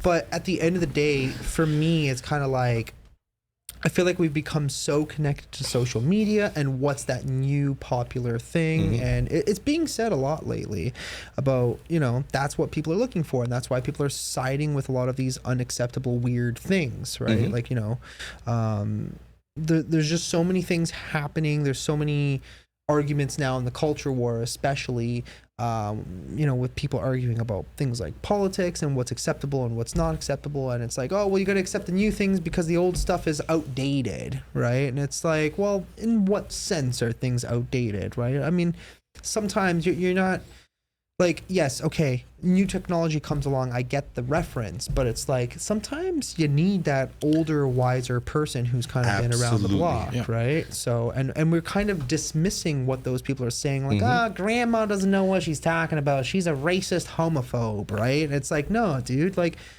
I don't think that's the case at all, right? They're seeing what's happening. They're like, wow, where did everything go downhill? The authenticity where did it start, is going down the tube. And if you look at it too as well, right? So you have, damn, I lost my train of thought. Kids, okay, I remembered. Kids these days are not allowed, I feel sorry for them because they're not allowed to make a mistake. I remember, and imagine, like, that's how do you think I got here? You think I got here by being perfect? I'll be the first to say I'm not a perfect person, but I try to be a better person and learn from my mistakes. Now, we're growing up in a society where these kids are filmed or filming each other all the time, and they can't even make a mistake. So, and then they're publicly shamed. Like, it's completely different than us growing up where, I don't know, I follow my face and there's like 30 people laughing. Maybe the whole neighborhood finds out about it. That's it. So the reach is very different than some people, and it could be, I don't know, like I'm thinking about memes right now. Like those other people, like they're people. So they're pretty much, everybody knows them for, I don't know. Whatever their meme is, right? Yeah. And hide your children, hide your wife. Exactly. The one thing that they did and got famous over. Damn, Daniel. Like, what else has that kid done ever since then, right? He made that one meme video. And trust me, it was funny. It was good. It was gold, right? But did he make any, what profit or did he make from it? But that's the thing that happens, though. So these kids, they're always looking for that one single thing that's going to take off right away, because that's how they think that the internet, how they think in general everything works. You start a business, the next day you're a millionaire. It's not the way it works, right? Hard work. Like me, myself, like my YouTube channel didn't do shit for the first couple of years. And it didn't stop you. I didn't make any money. I was poor as hell, right? I was struggling to make ends meet, and a lot of people don't know that or understand that, I had to grind. And now I've gotten to a point where things are okay, right? I mean, I afforded to build this whole studio. This is beautiful. I'm proud of you. I'm proud of Thank both of you. you guys, and it's gonna just keep on getting better. Yeah, and that's even besides the point. It's like for me, it's like not even the money. Now it's like I'm kind of having fun with what I'm doing, right? Because I like doing this. Purpose, right? narrative. Yeah, Yeah. You know, there's stepping a up. reason it. why I I like like it. to be able to do this. I like to share ideas with different people. I get to meet, like we got to meet today, and I think right off the hop, we're already kind of had I like you. had a You're little bit of You're a click. good man. Thank you. But I don't think kids are being taught that anymore, No. right? I think they're being taught, just go and do whatever you want and figure it out. But who are their right? examples? Who are the people that they look up to? There's man. like, who's I the mean, I guy can who give you some fought examples. Floyd Mayweather? Who's that? The Pokemon guy. What's that guy's name? Oh, Him and his brother. The blonde guys. Suicide. Sorry. Logan yeah. Paul? I shouldn't Well, have yeah, said the that, Pauls, the exactly. Logan Paul, Logan Paul, and, Jake Paul, yeah. Jake Paul, and this Right. and that. So it's like the best was my buddy Darren. He was. So we know Floyd Mayweather. That guy, he's a champ. He's Tyson. You know what I mean? Kind of like. One of the best. Yeah, absolutely, undoubtedly. So his daughter, and she's I think 7 years old. So it was amazing because we're excited. I think he called me. He's like, "Hey, I just saw there's Floyd Mayweather or something," and his daughter knew who the other guy was, but not Floyd Mayweather. And then he was. We were for us. It blew our mind because we're like, we got somebody who actually accomplished tremendous amount of stuff. Like a lot of people, if you look at some of the most successful people, they had to work their asses off. A lot of things aren't just given on a silver platter, or the ones that are given that. Well, how long is it gonna last? Yeah. So I'm a firm believer in there's no easy way for anything, and so like we were there and we were kind of blown away that just even where society's at. I think at a certain point, it could even be music. You fall in love with music, or you're like, okay, here, you know what, I like this. I fell in love with like oldies, like Ella Fitzgerald, Billie Holiday. Like they don't make singers like this anymore. But every once in a while, you get somebody with a little. They got it. Yeah. It's not like before. They don't play a million instruments in order to be considered an artist or be able to be considered to go on the radio. Now we're just flooded with a lot of garbage, and you got to kind of look through the garbage to find out what's good. And what I say to people is just people got to spend more time with themselves and love themselves. Society doesn't teach you how to deal with a lot of problems like depression. Everybody's got depression. Rich people, poor people, everybody goes through moments in life where they're questioning things. There's no school that teaches you how to deal with that type of stuff. That's really important. Like for me, learning to accept myself with the good and the bad has given me the opportunity to try to step up and be a better person tomorrow, right? And that's really important. Like I think, like Mo, you're one of the most awesome people that I've ever met in my whole life. Oh man, No, seriously. Like you're a person that has a genuine heart. You're super intelligent, super smart, and you're way too kind to me. You're very motivated, and like I now that I'm having the opportunity to meet Angelo and speak with Angelo, like I think you guys have this in common, and it's great. I want it to be infectious out there so people understand. Like, hey, listen, you know how beautiful life can be. Just follow your dreams, man. And that's what if money wasn't a factor, I would want to hear. I've been addicted to your podcast. I'll be honest with you guys. Thank you, man. I've literally I've watched every episode up till now just to kind of. It's kind of surreal this moment. I just want to thank you guys too as well for inviting me as a guest. It's kind of thank you, sir. Like thank I'm important or something. Do you want another Peroni? Yeah, absolutely, Yeah? Bello. Yeah, for Well, sure. I think it's certainly. Where am I? I'm over here, right? Yes. I think it's very important for people to hear your ideas, your thoughts, because you've at least if not just inspired me, you've made me better just by knowing you and just getting the time to talk to you and everything over the years. Just absolutely, I think you're an important voice, and I think everybody should hear you. Love you, brother. That's it. Yeah. I got no shame, man. There's nothing somebody can say. So beautiful. Don't let anybody ever stop you. Like, I don't know. I think one of the best things that I ever came up with, because I had to learn to be resilient growing up. I didn't grow up exactly in the best of neighborhoods. So it's kind of like, how can I put it? What other people eat doesn't make me shit. I got to remind myself that. Yeah. Okay. So in order for me to stay focused, I got to focus on what makes, fills my tummy. But at the same time, it's kind of like filling your cup. Being an adult is no understanding that in order for me to fill somebody else's cup, I can't go there with an empty glass. I got to have a full glass. I got to be good myself in order to go there and offer somebody else or be able to provide that service. Sure. Yeah. Or else then really, what are you doing? You know, and it's kind of, so I think there's, it's okay to get things wrong. People got to remember that. It's okay to, feel bad and have remorse, but it doesn't mean that you got to carry that cross on you every single day, because then you're not living. What you're doing is you're remanifesting that over and over, and you're kind of living, you're allowing that to consume you. Time is important. So what do you want to do with that time? I say I want to do really positive things with my time. I want to try to help as many people as I can. I want to be as connected to this earth. I want to go barefoot. To be honest with you, I want to have my own farm. I don't even want to see I don't even want to know who my neighbors are. I want to walk around naked. I feel that. Oh, yeah, man. That's it. Just like go back to the way it used to be, like way before we had all these rules and all this bullshit. Yeah. Yeah. Yeah, I kind of feel like that too. That's like a thing that I'm kind of one day I would like to do. Just kind of build my own compound, I guess you can say, right? Have my own podcast studio on the property, whatever. Yeah.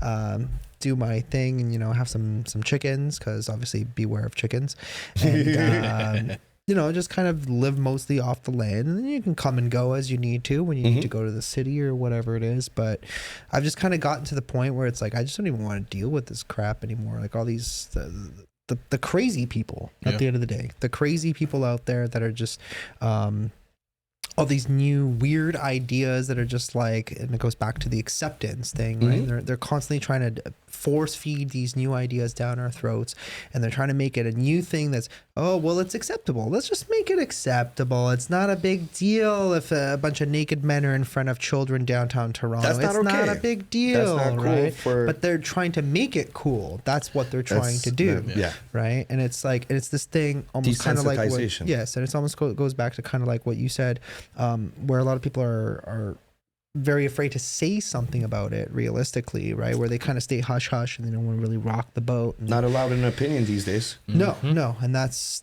part of the issue, is where so many people are afraid to just say what they got to say, right? Whether it's like, whether you're right or wrong, it's like, just say it. Just hurry up and say it. Cause trust me, you'll feel a hell of a lot better just saying it, right? Whether you're right or wrong. And if you are wrong, then you're going to end up in a debate with people, and that's fine. Well, you learn stuff. Yeah, exactly. I've said hopefully a lot of good things on here. Maybe I've said some things that have upset some people. I don't mean it by any means, but at the same time, everybody's entitled to their own opinion, and we can agree to disagree. Like, I don't understand why people have to be, why can't we be mature as a society and understand that, like if Mo likes a certain color, and I don't like that color, why do I have to be forced to be like, why do I have to be forced to not be able to say that I don't like that color, right, or I don't agree with it? Well, I'll tell you why. Communism. That's why. Everybody needs to be the same. Exactly. Everybody needs to like just one color. Well, it's kind of what's happened over the past few years. It's been pretty blatant. Like, you know what's pretty interesting? If, just like history, if you really want to find out the truth, just follow the money. Yeah. No, I feel you, man. And, I feel like I've been paying attention a lot. I feel like it was weird, because it's like when you're younger, sometimes your mind is just so you question everything when you're younger because you're still kind of trying to find your way, right? Like when I was younger, I would dive into these rabbit holes and just question a lot of things, and some were right and some were very wrong. Yeah. Right. But it's like you learn that stuff, and it's like if you don't have the opportunity to kind of figure those things out and you're constantly being told certain things, then it's just, it doesn't work, right? Or you're being indoctrinated to think a certain way without critically thinking. Exactly. You cannot grow as a human being. You're not allowed to fail. Yeah. You can't fall down. So how do you learn to get back up if you're not allowed to fall? Mm-hmm. Everybody falls. How do you think you learned how to walk? But people forget that. Yeah. You know, like, and as society, you know, with what you're saying, no one's able to, the kids aren't able to make a mistake. They got to accept everything. They're not allowed an opinion. We're going to tell you what you need, what to believe versus you figuring it out. Where's Mo? Where's Angelo? Mm-hmm. Because I want to hear what Angelo thinks about certain things. It's not like I don't want to hear what you're indoctrinated and they're telling you to say. No, like I really look forward to those conversations because I really believe there's only so many conversations in a lifetime. Mm-hmm. You know, so choose your conversations wisely. Choose your words wisely too, as well, because you know, like I said before, tomorrow's not guaranteed. So that's why it's like, you know, you guys are interesting guys, man. The whole world needs to understand that you guys are going to be leveling up. Every single podcast, it's going to be better and better and better. Yeah. And I'm looking forward to seeing like episode 1074 inches to see the evolution, because you guys don't even understand the mission that you guys are on right now. I'm kind of excited for you guys. Like, it's really, really like, this is, I see the possibilities. Listen, as endless. Man, the mission here is just get wasted and listen to you. I'm excited. I like that. That's what I'm here for. We started with pyramids. Yeah. You know what I mean? I would love for you to go to Bosnia, and there's supposed to be the largest pyramid in the world. Sorry. In Bosnia, just that it hasn't been uncovered. Mm-hmm. Now, so this is confirmed, like they've actually experts have... Well, I would love for, like, we have technology kind of like LiDAR. Okay, so they've been able to map out, like, for example, in the Amazon, that there's been massive civilizations, like millions of people living there, and they only started uncovering it since they've been, you know, chopping down the Amazon for the wood and the space and whatever the case may be. So it's uncovering all these ancient civilizations that obviously, if you got millions of people over there, it's got to be functioning pretty good. You know what I mean? So it's not...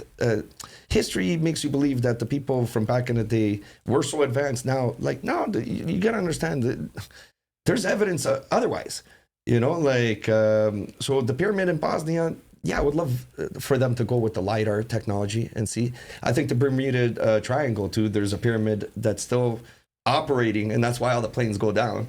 Under the water. Under the water, the Bermuda Triangle. It kind of explains why all of a sudden you get all the equipment starts going crazy, and because if you have a high energy force, it's kind of gonna change. Yeah, it's gonna change the way the sensors read things, and if everything's on automatic, like, dude, in the end, the best is you walk, you have 2 feet, 2 hands, get yourself where you gotta go. All this automatic stuff is not really that good. I remember when stuff was manual. It got you where you needed to go. Lasted a lot longer too. Okay, so I found what you're talking about here. So it's not confirmed. It's never confirmed. The mystery of Bosnia's ancient pyramids. An amateur archaeologist says he's discovered the world's oldest pyramids in the Balkans, but many experts remain dubious. Okay, so Sam kneels down next to a low wall, part of a 6 by 10 foot rectangle of fieldstone with an earthen floor. If I'd come upon it in a farmer's backyard here on the edge of Visoko in Bosnia and Herzegovina, how do you pronounce it? Herzegovina?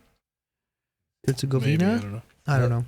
I could be mistaken. Sorry to insult Yasko, but Herzegovina, 15 miles northeast of Sarajevo. I would have assumed to foundation of a shed or a cottage abandoned by some 19th. So there's some pictures here. You just look at the dimensions. The dimensions. So this is what you're talking about. Look at that. It looks like a giant. It's like a giant mountain kind of Wow. looking thing, but Just like look you're at- right. It looks like a pyramid. Okay. I Yeah. mean, there's no doubt that the structure. So this is the actual photo, right? I'm Hey, assuming. You know what? Let's just fly over there. Let's just start digging. So Yeah, right. what I We're don't gonna understand uncover it. is like, okay, so Don't just give me as a any ideas. society, I will fly there. okay, so I'm like, down. yeah, like Egypt, or would that rewrite history? Like I've even seen, if I'm not mistaken, if the Romans built the aqueducts, did the Romans ever go to Bolivia or Peru? Because I came across some aqueducts that are So what is? Okay, explain aqueducts. aqueducts. Basically, it takes the water. They're arches, one arch after another arch with a flat top, and it basically is an old system of distribution of water that Literally. usually comes from mountain water that gets dispersed. It's all like, for example, in Italy, they're all over Italy. They're over a good chunk of Europe, but. So that I understand that in regards to the Romans, but if the Romans built them, then what are they doing in How did that get over everywhere else? Bolivia and Peru? Like Right. even with the Incas, they say they made Machu Picchu, but if they made Machu Picchu, like I think all these things were found, and kind of, humanity is kind of like a dog. You go there, they take a piss on it, they say mine. Yeah, It's kinda like- 100%. Yeah. So then, I don't know. It's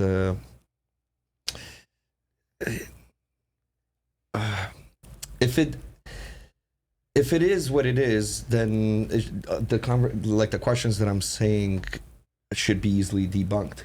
But what are they doing there? And they're just as old. Like with in regards to the Incas, you could see the stonework is very different when you get into the size of scale in regards to the megalithic stones, and you're talking about anything from like 10 ton to 100 ton to 300 ton type of stones. How many modern day cranes do you need in order to move even one of those? Just one. Yeah. Okay, and they're perfectly put side by side so meticulously that you can't even put a piece of paper through or a hair through it. Right. And they withstood, I don't know how many earthquakes, cataclysmic events. Like, how many of our buildings do you think are gonna last? Like, even if we were to just stop right now, they would last like what, 80 years, maybe a few hundred at most. Right. So, I think the evidence is right in front of us that there's more to the story than what we've been told. Like with whether people want to believe it or not, that's okay. That's up to everybody's allowed to believe whatever makes them feel good, right? Yeah. Like I love the research side of it, and I find it fascinating, because then the truth is they didn't have all these cranes, so how did they do it? So then I'm kind of gone down different rabbit holes in regards to resonance and Well, they had vibration. giants, right? And giants, So if they had obviously. giants, they could have moved whatever the hell they wanted. You got it. Realistically, Yeah. You got So, it. I mean, It's that's incredible. a possibility. But Mhm. you know what else it could have been? I don't want to say aliens, but I was gonna say aliens. You're Oh, gonna say yeah. aliens. Absolutely. Okay, so apparently Alex knows quite a bit about Rob Lazar. I always thought his name was Bob Lazar for some reason. I've heard this name brought up so many times, and I don't know the story. Alex apparently knows more than I do, so please enlighten me, because I would really like to know. Yeah, so he had access, and I think it's like going back like 30 years ago now or something. So it's not when he was in the system, he basically got asked by this, I don't know if it was the Secret Service or something very secret on the US side. Yeah. Okay, so he was basically vetted out, brought to this facility to go basically reverse engineer, try to understand this alien. Like at the beginning, they didn't say it was alien or extraterrestrial, but then you got like NASA or the Department of Defense and all the is getting you to come out. You're gonna be like, you're not gonna say no to like the biggest project that you would possibly might be able to have in your career. So he goes down there. They basically present him with, he's got to reverse engineer this. It's a craft, and the other people, like the way they work, it's very. You're only allowed to work on one portion of the project, so you never really understand The what entire. yeah, exactly. So apparently throughout his career, trying to figure out how to reverse engineer. So with his the aircraft that he was working on, it worked on like in you when you went there, when you touched it, it kind of activated it. So there was a propulsion, but it wasn't done with magnetism. So he spent, I don't know how many years he was there, but he got exposed to not only this stuff. Then he's trying to figure, okay, what are the other things that are going on in this facility? And there was one time where they kind of like left the hangars open, and he was able to see there was I think 3 or 4 various alien crafts, all very different. So he started asking some questions. When you start asking too many questions, all of a sudden you get, Then you're in trouble. yeah, you get tossed off the project. All of a sudden you were Yeah. never part of the project. If it's really that secret, you know what I mean? That's kind of, You get disowned. yeah, it's kind of, or if you really want to go public, and Edward Snowden or Julian Assange type of, you know, it's kind of, Who I think should both be free. absolutely, They should absolutely. be. It's the information that they did expose. They may say that, okay, it was, you know, like gave enemies a bunch of information. Well, there's a lot of stuff in there that, to be honest with you, shouldn't be happening in the first place. And that's why whistleblowers, like, we should have more respect for them, because it takes a lot of, like, I feel really bad because for the past few years, these people haven't even been able to get out. We live in a very interesting world. Like, if they want to get you to disappear, it's really simple. They don't even have to make it seem like anything, like they did anything. We live in a day and age where they could just come, and they know that you like pepperoni or something. They make sure that, you know, there's a special extra something over here, and or maybe even isolated to our water supply, something that we eat. I can confirm there was nothing extra in your Peroni. Thank you. No, I trust you. Eyes don't tell lies, my friend. But yeah, there's, you know, you can poison someone, you can give somebody cancer, and all of a sudden it's natural causes. Now, all of a sudden, did you kill somebody? Like, it's very, like, in regards to special forces, intelligence, and different things that are going on, there's actually a lot of stuff that, how can I put it? There's never any good, how do you, like, who's a good bully? Donald Trump. Yeah, well, no, okay. Yeah, he is. You asked, right? So But I mean, like on the playground, you know what I mean? It's, in the end, it's always a bully, right? So right now, the way I look at it is the biggest bully, or like the biggest boys on the block. You got the UN, which is mainly like the US, and there's that. Then you got China and Russia are the big boys, the big players. You know, so like you got to think about, like, they're all bad wolves. So the big bad wolf, which big bad wolf do you want? One where you're not able to say anything, and like say China in regards to the regime over there, you can't fucking say anything, dude. And even for me, if I were to question anything that they have over there, now all of a sudden you think when I go to Hong Kong or I go somewhere over there, they're, trust me, all eyes on you, big brother is always there, you know. And that's one of the shitty things but beautiful things with when it comes to internet and reach and whatnot. You could talk to a lot of people, but then you know, like that, so many things have been silenced, you know. Like, you look at you know who Dr. Sebi is? Dr. Sebi. It sounds familiar. Name is familiar. Yeah. Dr. Sebi's he's a guy who cured himself. He's from the Caribbean, if I'm not mistaken. Honduran herbalist. Yep. He's a naturalist, and he basically was exposing big pharma stuff, and somehow he miraculously died after healing himself of a whole bunch of different things. And then basically when he was, I think he's gonna sue pharma. So you're saying he got Epsteined? Absolutely. There's a lot of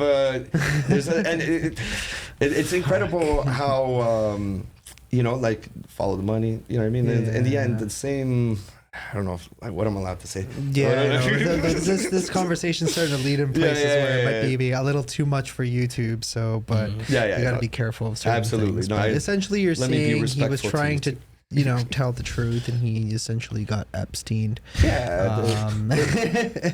I can say he got Epstein. That's I know. It's just funny that's okay to say. Yeah. Well, He got hopefully that Epstein. it resonates with people, because it's kind of we live in a society where everybody was checking out that trial instead of trying to figure out what's going on with that list. It's crazy. Yeah, that's the thing, right? I mean, the woman it doesn't make any sense, and it's like how people are still not, like, there should be millions of Americans and Canadians Just everywhere around the world. Exactly, people around the world who should literally be in front of government buildings, say, "Where's the list?" Right? Yep. And they keep telling us the same thing. Just for the people who don't know, like maybe someone in this corner of the table, what list are we talking about? Well, the list of people who were on the island. Epstein's island. Right, yeah, who went aboard Lolita Express and went to the island for one reason or another. We can't say all those people on that list is necessarily associated with some of the what is it, pedophilia, child pornography, or anything that's associated with. But they know the FBI they have tapes. They've seen tapes of who was involved with all of this stuff, right? I can't go into detail about what these tapes are about. If you're interested, do some research. But let's just say whoever most likely went to Epstein's Island, which is literally, very secluded place. If you want to see what the island looked like, go and check out Luke Rakowski, We Are Change, his channel on YouTube. One of his most popular videos, he snuck onto the island. He took a boat onto the island, and he was able to film what he was able to film. And it's just a lot of questions at the end of the day, right? So how Ghislaine, we'll call her, ended up in jail without a televised court case. I understand a lot of the details probably would have been gruesome, but I think it would have been important. It would have been important for people to hear. I mean, we know what the answers are. Very powerful people involved, and we got to be very, very cautious. How about if I put you on a really interesting rabbit hole right now? Don't do it. Save it for so one day, because honestly, I would sit here and go for like 5 hours with you and probably split this into like 2 episodes simultaneously. But unfortunately, tomorrow I got to go to Alberta. I got a flight at 10 o'clock in the morning. I'm not packed yet because the focus was finishing up what I had to do during the day, go see my grandmother in the hospital, film some stuff for the main channel, and then I had to come here. So so I can't go forever tonight, right? But but the whole idea behind Ghislaine, and the only reason I say Ghislaine is because that's the way my friend Yasko says it, because he's found weird photos of them before in weird places that don't belong. But anyways, basically Ghislaine is now in jail. And if you're able to confirm that she did something, would that not prove other people obviously involved? So it's like the judge knows everybody who's involved. Hear no evil, see no evil. Exactly. Right. Who's and now we got to follow. And who is Giselle? Who? Giselle? Ghislaine Maxwell, whatever her name is. Exactly. She's she was part of the wealthy elite, right? She's also who was her father was like somebody important. Yeah, and he also married Bill Gates's mom. Is that what it was? So she's actually Bill Gates's stepsister. Interesting, weird, creepy. I don't know, man. All this stuff. I threw that out there. Maybe I shouldn't have. I don't know. I've never heard of that before, so I'll confirm that later on if that's true or not. But do with it what you will. Yeah. But yeah, so we kind of took a weird segue from aliens and. I love it. We talked about everything. I know. So what? Okay, so. Back to aliens. Yes. The Anunnaki, or what type of. So I'm reference? curious. Okay, with the stuff going on right now, what's your opinion of everything that's going on in Vegas? There was Vegas? The recent footage. Yeah. So we were trying to find there was apparently some footage of some creature or 10-foot tall figure that was in somebody's backyard, and all you see is you don't see it really. All you see is the body cam footage of like, what'd you see? There's the people getting interviewed by the cops. Nobody really. So apparently there was the cops saw this thing shooting across the sky. It basically stopped in somebody's backyard, and there were these beings. There was a crash landing for supposed aliens. I think really what they're doing is there's more and more of these, if you notice this year, that have been coming through. Really what they're trying to do is desensitize and normalize that we're not the only people in the universe, and we've known for a while. So you think, I just think that the governments are trying to slowly wean us into the fact that they exist? Is that what you're telling me? I think so. Absolutely. I think religion is doing that too as well. Like now with this, what is it? Not Klaus Schwab, but like the new cult? The new religion, which it combines all religions, which is, let's get serious now, guys. Come on. You know what I mean? Like, so you mean the cult? yeah. Basically. Well, there's a lot of them The all Klaus over the Schwab world. cult, Yeah, essentially. There's he stands up there dressed up in like some weird ass cult demonic like clothing from, I don't know, the Empire Strikes Back or Hollywood something. is okay. So Hollywood is in pagan. Holly wood is used to kind of like manipulate the masses, and it's kind of in wizardry. Okay. Kind of. So it's actually quite interesting that Hollywood is called Hollywood. So Interesting. there's a lot of things going on in regards to these. I think the newer I love how that's the photo. It's the only one I can find. Is that the exact photo you looked up? That's a real photo. Let's see it. Hold on, I'll send it to you. I don't This is think the only one I can find. Mo is learning these things. I don't think he's Yeah. ever seen this photo No, before. I've never but, seen it. I put it in the doc. Yeah. In the middle. what's happening? In the So middle at there's- number 4. This thing? Oh, yeah, okay. On here. Yeah, I have no idea. Dude, he looks like, what is it? Austin Powers, Dr. Evil. Like Hollywood knows and is subconsciously preparing you for this. That's exactly what it That's is. literally It's what's. But dude, like if you see like 2023. a person, like no one dresses like this. This is not. Sure. He's this is part of not- the future, dude. You're going to own nothing and be happy. He's part of the cult. That's the problem, right? So, like this guy. Yeah. For those of you who don't know who Klaus Schwab is, I would classify him as the ultimate supreme leader of what's known as the World Economic Forum. Yeah, he started it. Who have He's the founder. Gained notoriety over the last few years. What's the World Economic Forum? So the World Economic Forum is essentially A bunch of people that have gone together that are important influencers from all over the world, heads of government and state, and all important influencers and elites pretty much that pretty get much, together yeah. to let's form a better world for Yeah. everybody. Yeah. So basically a cult, for lack of a better word. They're pushing 15-minute cities. Basically, it's kind of like a jail that you're not able to get out of. Yeah, You're allowed yeah, to that's just exactly- be within that 15-minute center. Like if right now everybody is talking about we got to go electric and everything. Do you know if everybody were to have an electric car and they were to plug it in right now, our system grid is not would even. fail. Yeah, it's gonna. It wouldn't be able to handle it. Not only It's that, the impossible. majority of our batteries, where does like the cobalt and the cobalt mines or the lithium mines, where are they located? The majority of them, the in producers, Africa, China, and Russia, and then we got maybe 2 over here. I think So- the U.S. has 0 or 1. Like where are they making this? Yeah. And how is the government? Like how are the people? So the problem is to get approval here is much more complicated than in Africa or China. So I know that for a fact. So first of all, there is an area, it is actually called Cobalt Ontario, which Yeah. is there's a bunch of cobalt mines.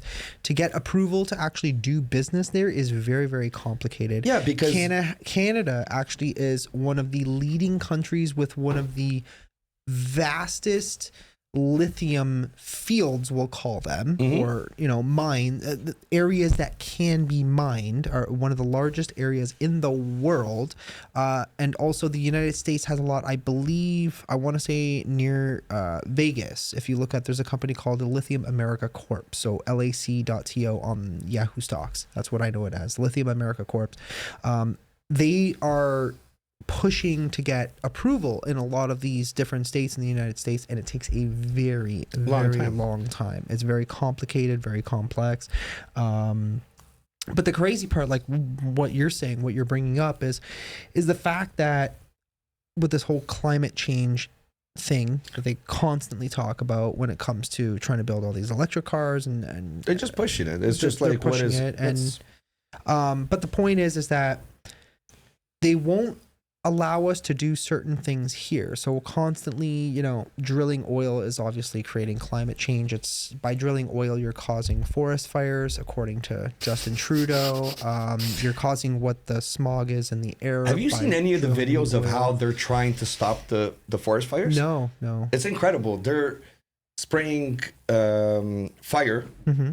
further ahead, so that part burns supposedly, and then it's supposed to stop the fire the bigger fire coming towards it. Okay. So theoretically, that makes sense It does make sense. if you don't have like wood on the other side that can catch fire. Really, all you're doing is accelerating Creating more it fire. with what's going on with that technique. Like I Yeah. just Well, I guess if you're not controlling it properly, if it's not a proper controlled burn, which is actually how some of these fires have started. Apparently in near home today, there was a bunch of people protesting that they're killing us or whatever with climate change, whatever with the and it had to do with the forest fires, because today was actually Toronto ranked #1 for the worst air quality Yeah. in the world Yeah, as that's of right. today. Yep. Because we're all getting we all beat New these, Delhi? Yeah. No way, man. It That's shifted, huge. yeah. I assume it's probably just going to last a day, right? So it's basically because in Quebec there's a bunch of the forest fires and all that smoke is trickling on over here, so it just smells like constant burning, right? But the Coal fact is that good. they're constantly using all these things as excuses to Push the agendas. and push the agendas, push ESG, and all these things that are essentially going to just make people freeze to death during It's a winters. climate crisis. Yeah, it doesn't make any sense really. And they're pushing it to, like, what I don't understand is like people don't understand the technology. Like, just look up. Okay, how many chemtrails do you see? They're spraying aluminum, bromium, all kinds of different things. So they can take the precipitation from somewhere else or seed the clouds and basically make it rain or make it like. So if we can make it rain, and we've been able to make it rain, like scientifically speaking, since like the 1930s, I think it was, what was it, Roosevelt? He who controls the weather controls the world. Like, trust me, it's been a while since, and the technology is unbelievable. Like China, before the Olympics, made it rain for 3 days. So this way, when the Olympics started, there wasn't a cloud in the sky. Yeah. Now, Wow. can't we use that I think same technology that's actually to take true. I out remember hearing about these that. forest fires? Yeah. Is what I don't understand. So, but it's a climate crisis right now. Exactly, that's the problem. Because it's a climate crisis, we can't solve the actual problem, right? So we only want to solve the problem when the sun's out. Then suddenly the sun becomes the sun, which is like the best thing for human beings and natural life in general. That's a sudden problem. Absolutely. Vitamin D is all of a sudden a problem. Yep. So let's just throw a bunch of chalk into the sky and block out the sun. That's a problem. And then when the fires burn, we can't somehow solve the freaking problem. Absolutely, right? you're totally And then, right. But they want the fires to burn. They want it They because want it then- to burn because obviously that goes to their cause. They can use it as an excuse, and then all of a sudden you have a bunch of protesters that have no idea what the fuck they're even talking about at the end of the day. Yep. When in reality, we spoke about this on another podcast, they're lying about the wildfires, and you have women in Alberta who are getting charged with 29 counts of arson, Yep. right? And it's like, what are you talking about? When 60% of these fires are clearly Man-made. caused by somebody throwing a cigarette butt like a moron onto a tree or a bush, or you have this person purposely going to set fires for one reason or another, right? And then you're trying to cut out industry like the oil industry in Canada, which is some of the cleanest oil production companies in the world. If you look up Whitecap Resources at wcp.to on Yahoo Stocks, you'll find out that this company actually has a negative net carbon production. Negative. So what that means is that their technology is so advanced and they're capturing so much carbon with their systems that they're taking that carbon and they're actually putting it back into the earth where it belongs. And what happens when you put carbon back into the earth? You get more trees. Absolutely. Right? Well, that's that's a lot of the problem, And people or the don't understand misconception that. with the Arctic is depleting. Well, how about this? how many people have told you that the Antarctica is actually getting bigger? So the Arctic is getting smaller. Really what's happening is the North Pole is shifting more towards Greenland, but how many people tell you that, right? Yeah. So obviously there's going to be some changes and repercussions for that. In regards to the weather, it's incredible. The last ice age, how is it possible that we're in a climate crisis, but last time we got into an ice age, it was 8 degrees hotter than it is now. Yeah. 8 degrees. 8 degrees is an incredible amount. You're like, I think in the past 50 years, we've gone up half a degree. And it's like, sound the alarms. Yeah, you know what I mean? It's kind of, so let's call a spade, right? And if we, getting back to it, it's like, we got these forest fires. Listen, you got the technology and in order to put these out where you don't have to go there with your, like, let me fill up a sack of water and go there. Like, just make some clouds, let it rain over there, and that's it. But, and even in regards to the fires, traditionally fires have always brought life, like a lot of the problems that we have right now are because we don't run off of coal anymore, because coal, you didn't burn, when it burns and it chars something, some of the nutrients and the microbes are still in there. Of course. So when it goes and like it's put back into the earth, it gets recycled. You made an amazing point in regards to the carbon being put back into the system. Like, that's a lot of the problem that we're having right now is because we're the question is not why working with nature. So the question is, like, okay, so for example, when it comes to things like wind energy and solar energy, it sounds great. And I'm finding that they're constantly incentivizing things like that. I wonder why. I wonder who's getting the kickbacks. Like you said, follow the money trail. Yep. But when it comes to oil companies like Whitecap Resources, just as in one example, we have many companies in Canada, but just as one example, why are we not trying to incentivize more companies who can actually have a positive result on the environment? They're creating clean energy that's reliable, that's abundant, right? That's cheap, instead of trying to create things that don't make sense, like an abundance of solar energy and wind energy, which also has its own issues at the end of the day. Why are we not incentivizing things like that are profitable at the end of the day and actually help people across the board when it comes to economics, right? Give people good high paying jobs and things like that. Why we don't incentivize those things, and then we shut those things down. We try and build more of this solar and wind, and it's like solar and wind is, it's fantastic, but the problem is you'd have to cover the entire country in solar panels in order to actually sustain the system off of solar, which is not realistic. It's not realistic, right? whatsoever. It's like, oh yeah, that's a great idea, but then all of a sudden you're driving down the 410 and just imagine on both sides of the 410 there's just all solar panels. Everything is just, every building, every road just has solar panels, and that's all you see. It's insane. It just, like you said, it's unrealistic, right? So it's like, they make it realistic, like this is the only solution, and unless you do your own research, you really don't know any better. So it's kind of like, how do you lead the sheep? Well, you keep them uneducated. You make education very expensive, like the US, you know what I mean? Like over there, to get a half decent education, it costs money, man. And a lot of people don't have money. No, it doesn't. No? Education's free. Where, in the States? Yeah, it's called the library. True, absolutely. But how many people, I'm not joking though. It's a real thing. No, right? absolutely. You don't have to pay for education. I can go to the library for $1. Right? But I'm saying the actual school system and how everything operates is like everything's set up in order for you not to have the best outcome. For example, if nobody was sick, would there be any reason to have pharma or hospitals or anything like that? So we're not getting to the root of the problem. What we're doing is we're putting band-aids, and these are band-aid solutions. And the more band-aid solutions that we have, the more then all of a sudden it's like, oh, we need energy, we need this, bump. Okay, so the pendulum is always going to swing back and forth. Now, who's benefiting from all of these? Now, if you really look at it, what's the guy's name? Fudge. I think he's an Italian guy, but he's American. And the guy is incredible. Basically, he said,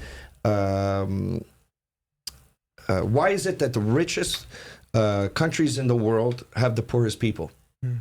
Is basically where he was getting at with it. And it's incredible. If you look at like places, I don't know, what are the richest minerals or like metals in the world? Okay, where are they? The majority of them are in Africa. Why are these African countries like Congo, and for example, with the diamonds? How are they? Okay, so the exploitation, Corruption, yeah.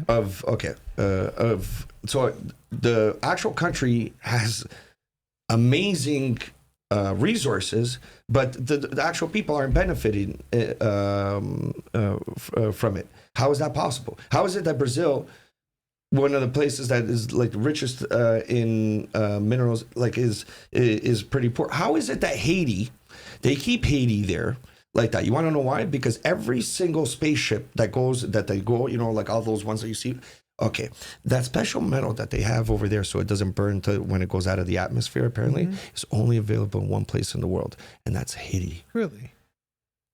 There's a mountain, there was a meteor that came, hit over there and hit, and it's only found there, and it's incredible. I forgot what the name of the element is, but it's okay. So we have a lot of these rare minerals. Iridium.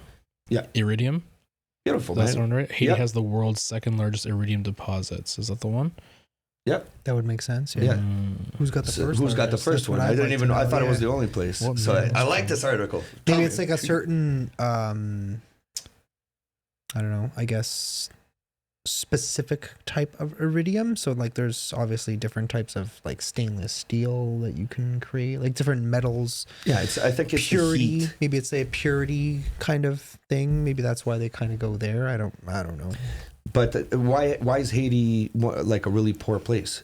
And what I'm trying to get at is the politics. They'll disrupt politics and keep it like that. So then this way they can continue exploiting it. Yeah. Unfortunately, unless we all rise together and we educate ourselves as a collective, as humanity, where you're not bound by what country you're from. You know what? I'll stand up for the Dutch farmers that are saying, hey, I'm not going to stop farming. I've been farming for for how long? And now you're going to tell me I can't farm anymore? Those guys are really organized. What did they do? They made their own political group. And guess who's running Holland right now? That's actually pretty cool. It's different than what we're dealing with right now, where you're not even able to say anything. I don't even know if we're like Bill C-11. Are they going to come down on us with a lot of the stuff that we said over here? I mean, quite frankly, I really don't care. So. I don't either. But at the same time, it's kind of like, why should we live in a society where people are okay that it's okay to be censored like that? Yeah. I want to hear what you have to say. You're a good person. You're a good person. Why wouldn't I like? And you know what? Not everything you have to say needs to be perfect. You know, I've said some stupid shit in my life, but I've learned, hey, that was stupid. You know what? Do I really feel like that? Or maybe I just didn't know any better, right? You know, like, and getting back to like the kids these days aren't allowed to fail. You live in this constant fear. And that's a really good way to divide people. Keep them in fear where, you know what I mean? It's kind of, okay, fear this, fear that, fear the weather. Fear what you're eating. I ain't doing this. Like, you can't, don't go here. Don't go there. Like, the truth is, fuck it all. Don't let anybody stop you from doing what you feel in your heart. What you feel. And I say, we're going to continue being in this shit until we decide together. We only got here by working together. Let's fucking make this work. Until we've decided that we've had enough, right? Exactly. So, yeah. And we're so many more than there are the people that are basically calling the shots and controlling us. You know, like even right now, you know what those forest fires were? That's a test. That's the new lockdown. How many people are complaining? How many, my sister's kids, all their events got canceled. No soccer, no this, no that. How many people complain? Like, are you kidding me? What you're saying is, get out. I didn't, you know what? I saw a bit of yellow filament the first day. After that, where you think I'm not going to go take my dog for a walk because they're telling me, be scared of being outside. Like, guys, come on. Let's get serious now. And what you were saying is completely 100% correct. Yeah. What I'm saying is assess your own risks at the end of the day. If you want to go outside and breathe some burnt air, then by all means breathe whatever air you want to breathe, right? Vitamin D, the sun is one of the big, there is no life without sun and water in the majority of this world. Yeah, we'd all be dead. Like that's what you need in order to create life with that plant, with or any type of living organism for the most part, a good chunk of it. Meanwhile, I think we should block out the sun because, you should just listen to me. I created Microsoft Windows and I know everything. So, and Did he say that? Oh yeah. Bill Gates said that? It was like a few weeks ago. Yeah. Really? No, the chalk So this thing was is a very, couple like- years ago. Yeah. It's a legit thing. So basically, Bill Gates Okay, I so guess is this another situation where The Simpsons actually predicted things. Good Lord, because Mr. Burns, right? He blocked out the sun. Is that what he wanted to do? Yeah. He did it. He did it. Hollywood. Jeez. So that's what he wanted to do. His idea was to send up a bunch of chalk into the atmosphere, something along those lines. I mean, I'm probably not saying it perfectly, but basically along those lines, he wanted to send chalk up into the atmosphere to eventually block out the sun in like certain areas or whatever. And it was just like, dude, like to slow down climate change. Well, that's It's how like, you're gonna basically speed up an ice age. Is really like if it goes wrong. There's there's nothing. and that's what I was thinking. I'm like, are you purposely trying to make people freeze to death and then die of several diseases because they are vitamin D deficient? Like you do need some sort, natural vitamin D, right? You're going to kill all the plants, you're going to kill all the animals, you're going to kill everything essentially. Yeah, well, right? they want us to believe that there's too many of us on here. I beg to differ. I say go on Google Maps, Google Earth, just zoom out. The majority of any country, there's just concentrations. There's little concrete jungles. They're called cities, where they have the majority of the people. And the rest of the country, the majority of it is just vast and non-populated. So really, what is it? Are there too many of us? Or is it that we're just not really like... Well, some countries are actually arguing that there's not enough. We are not repopulating fast enough that they're going to run into large economic problems. China's got a big problem with that coming up. China, but they're not admitting it. Japan was one of the very first countries who admitted it. And Japan was such a large country. But remember that Beautiful Japan is a very elderly, aging population. So they're aging out. And it started when the previous prime minister was there, the one who... what was his name? Shinzo Abe, yeah, the one who passed away. He was recently executed in the middle of the street, which was horrible. But he was one of the very first, if I'm not mistaken, to publicly start telling people of Japan, have more children, because we're not repopulating fast enough and we're running into an issue. And even the current prime minister is saying the same thing. Meanwhile, other places like Canada and the United States are trying to pretend as if there's too many people, right? Which in Canada is just a ridiculous thing to say, because 36 Canada, million people in the second largest country in the world. well, we reached 40 million supposedly. So we reached 40 million people, and we are significantly larger than the United States, which has over 340 million people. So how we're overpopulated, I have absolutely no idea, because you can maybe name 3 cities that a majority of the population of this country actually live in. Yeah. And it's all by the border, of course. Well, yeah, we know that much, right? I mean, we need the problem with Canada realistically is you can't live north. It's too harsh. You could, but it's just way too harsh. My girl lived in Yellowknife round. for a few years. I'd love to, maybe we'll get that her would be on an the podcast. experience. Yeah, Man. she's got some cool stories. Yeah, definitely. So, but apart from that, we have gone well past the 2-hour mark. Unfortunately, tomorrow I gotta hit a plane ride for 10 a.m. to head to Alberta. Gonna go to BC and all that stuff. But thank you so much for coming and sharing your information with us. I know you have a lot of other topics you want to talk about, so we'll probably have you on a future episode whenever you want to come. That's Thank you guys. Invite you on. And thank you so much for coming, man. Yeah, absolutely. Thank you guys for having me. It's truly an honor. This is the first time I've ever done anything of this sort, and I was a little apprehensive at the beginning, but how smooth did it go? Yeah, oh, man. Yeah. I mean, I tell everybody. Conversation. Yeah, exactly. Exactly. It's literally just like, sitting around the table, having a couple of beers and having, a talk. That's pretty much it. Water. Hey, we should cheers sponsored. We should cheers with water more often because there's nothing better than water on this earth. 70% of you, my friend. I'll switch it to the wide view. Okay. Cheers. Salud. Salud. Chin chin. Chin chin. That is pretty much it for us, guys. Stay Remember to hydrated. always drink because it's for good luck. You always have to drink after you chin chin. What's chin chin? Chin chin Cheers? is Cheers, cheers. yeah. That's how you say it in Italian. The proper way. Yeah. Chin chin. You could say salute like he said, but I'll the give you proper the way is origin chin of you look into my eyes when you. chin. Yeah. Oh, that's I screw Italians up with that all the time, man. Yeah. Because I'm like, yo, where did that come from? And they're like, what do you mean? I'm like, yo, you're Italian. You should know, where did this come from? Everybody used to make their own alcohol before, and you'd have the one with a little bit of poison in it, Ooh. and just the regular one. So if you had somebody who's threatening, that came and it's like, maybe this guy might kill me or my wife or something like that, you give them the one So wild. with the poison. Yeah. And that came from, because if you're looking at the drink versus in the eyes, maybe there's something in the drink. So that's why I look into my eyes. It's kind of like Got a Princess Bride. You ever watch A Princess Bride? No. Oh man. Not yet, not Okay. yet. Let's leave it. Let's leave it at that. Okay. All right, guys. Thanks so much for watching. Smash the like button, subscribe, turn notifications on, and we will see you in the next one. Yeah. Love ya.